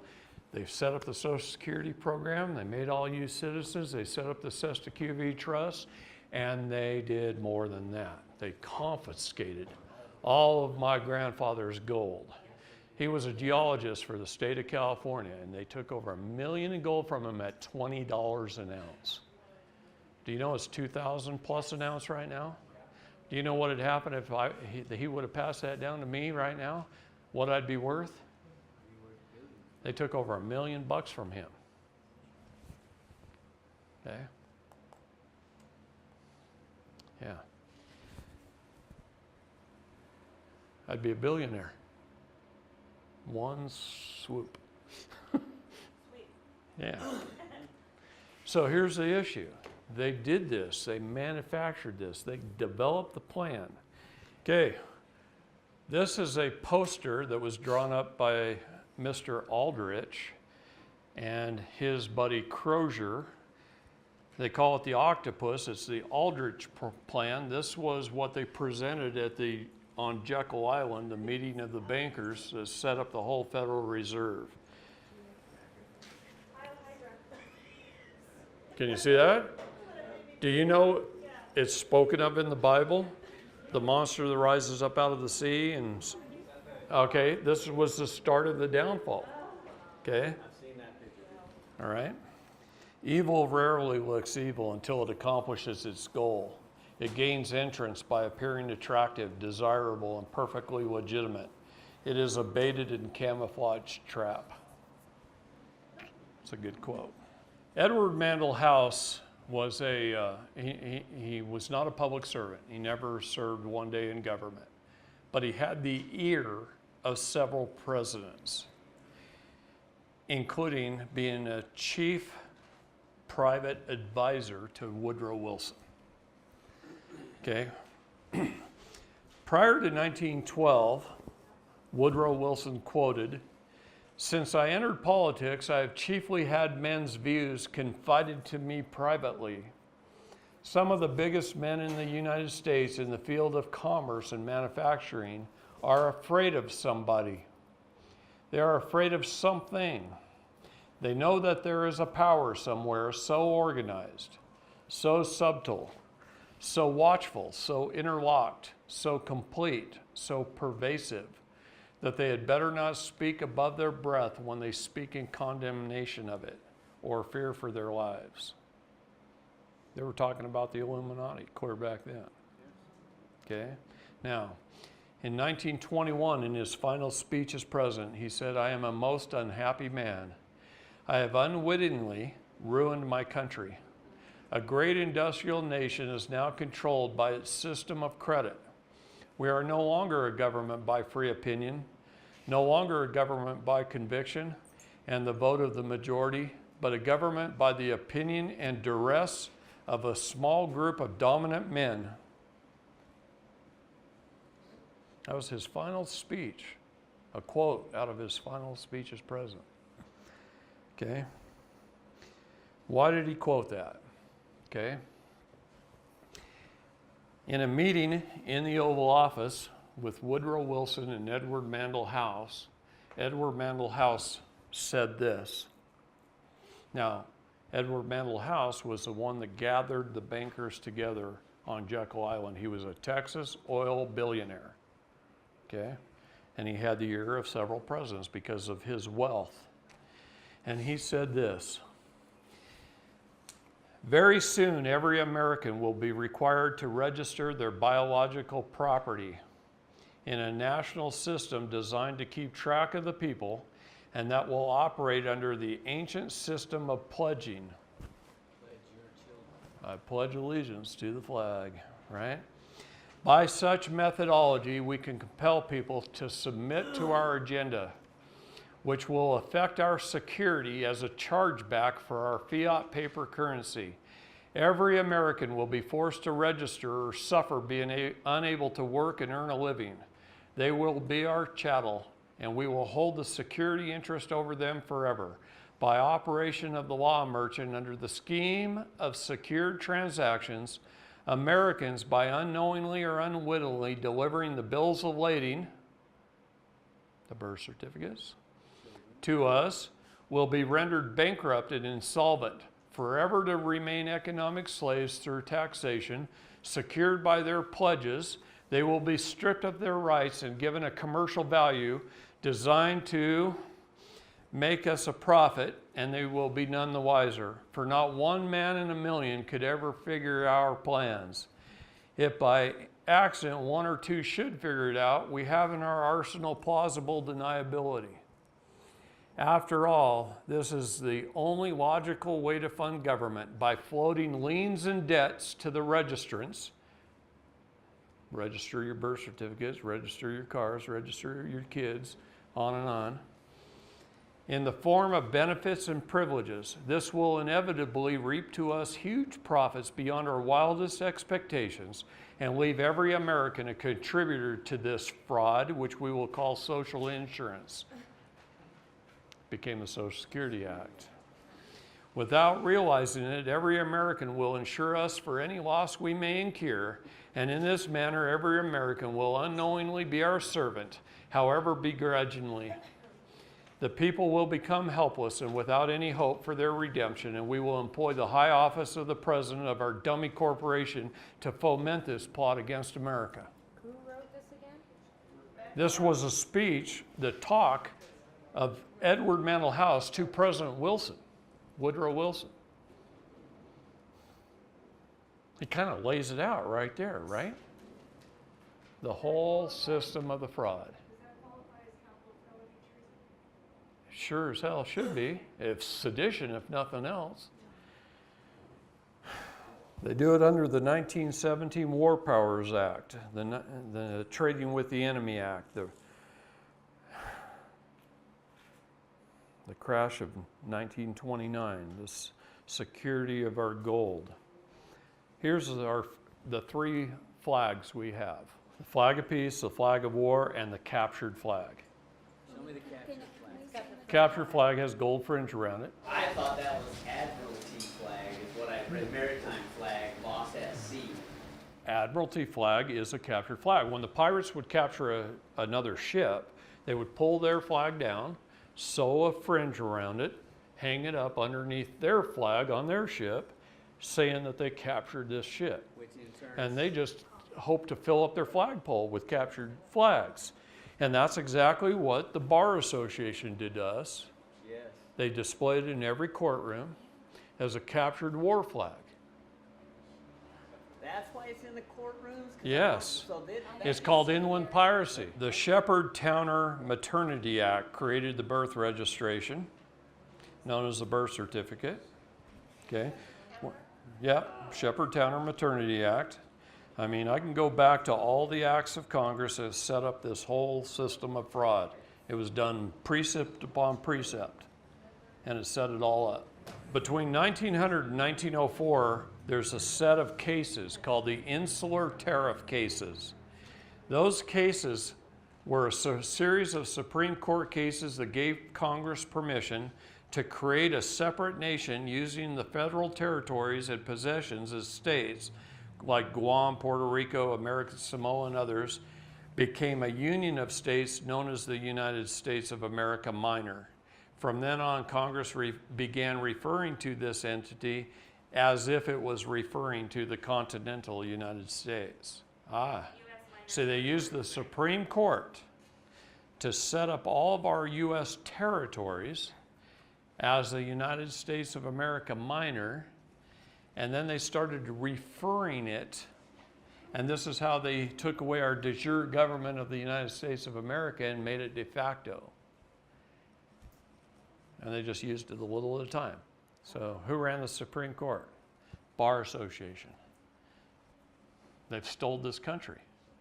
We, the people, are at war with the bar. I keep saying that over and over and over again. They control everything. One thing I want you to study besides the United States Code is I want you to study a case called Hale versus Henkel. You should have heard it. It's been upheld more than 1,600 times. But there's no other case in history that explains our status as well as that. An individual state citizen, which is a state national who's in office, right, has unalienable constitutional rights, while a U.S. citizen, a creature of the state, has privileges and civil rights, and is held subject to all policies, rules, codes, and statutes, the same as any other public servant, upheld over 1,600 times by both the district and the Supreme Courts. That one paragraph out of that case pretty much explains what you need to know. Why is anybody claiming to be a United States citizen? I don't know. I can't figure it out. That's self-induced slavery, just by making that claim. A legal person equals a legal fiction, which equals a U.S. citizen. Okay? One of the terms used predominantly by the present civil governments and courts in America is legal person. Just what is a legal person? Here are its definitions. A legal person is a body of persons or an entity considered as a corporation as having many of the rights and responsibilities of a natural person, and especially the capacity to sue and be sued. See, they can't really sue a state national. But a U.S. citizen, they can sue them. Okay? Yeah.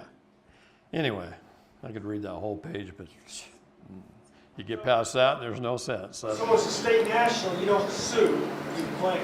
You claim. If I go out here in the car and I go to a stop sign and I get hit by a driver while I'm stopped, it's his fault, obviously. I get his name, his address, and his insurance company and his policy number. I contact my insurance company and I say, hey, this guy's at fault. I'm putting in a claim. Here's his policy number. Go sue his insurance company. I don't sue the driver. I make a claim and I sue his insurance company. So when we make a claim, all these city agencies and what have you, these corporations are all bonded and insured. We just sued the state of Montana. We sued Mako. We sued their insurance company. If they're bonded for $5 million, I'm going to sue them for $4,995,995 bucks. It's a big task to go after Right. is easy. Because then they'll settle with me. If I decide to sue them for $10 million and they got a $5 million bond, they're going to find some way to make it so I lose. They will. Yes. But if they're covered, we can go right up to the maximum amount of their policy. See? So then the insurance company does exactly what they did in Montana. They went to the sheriff who was beating people up and violating their constitutional rights. We sued the insurance company for $5 million, which was the sheriff's limit on his insurance. And then the insurance company goes over to the sheriff and says, hey, you knock that shit off. You keep violating their constitutional rights, we're going to drop our policy. You're going to be liable on your own. And the sheriff's going, well, I ain't losing my house. Okay, I'll knock it off. You see? Let the insurance company put them in the line. It's a great way to do it. Dun & Bradstreet numbers. As I'm scanning through this old presentation that I probably haven't looked at in a year, I wrote it like 10 years ago, is all the Dun & Bradstreet numbers. The United States government's is 052714196. Okay? The U.S. Department of Justice is 011669674. Department of Treasury is 02666. Oh, that's interesting. 026661067. Department of the Treasury? Yeah. Wow.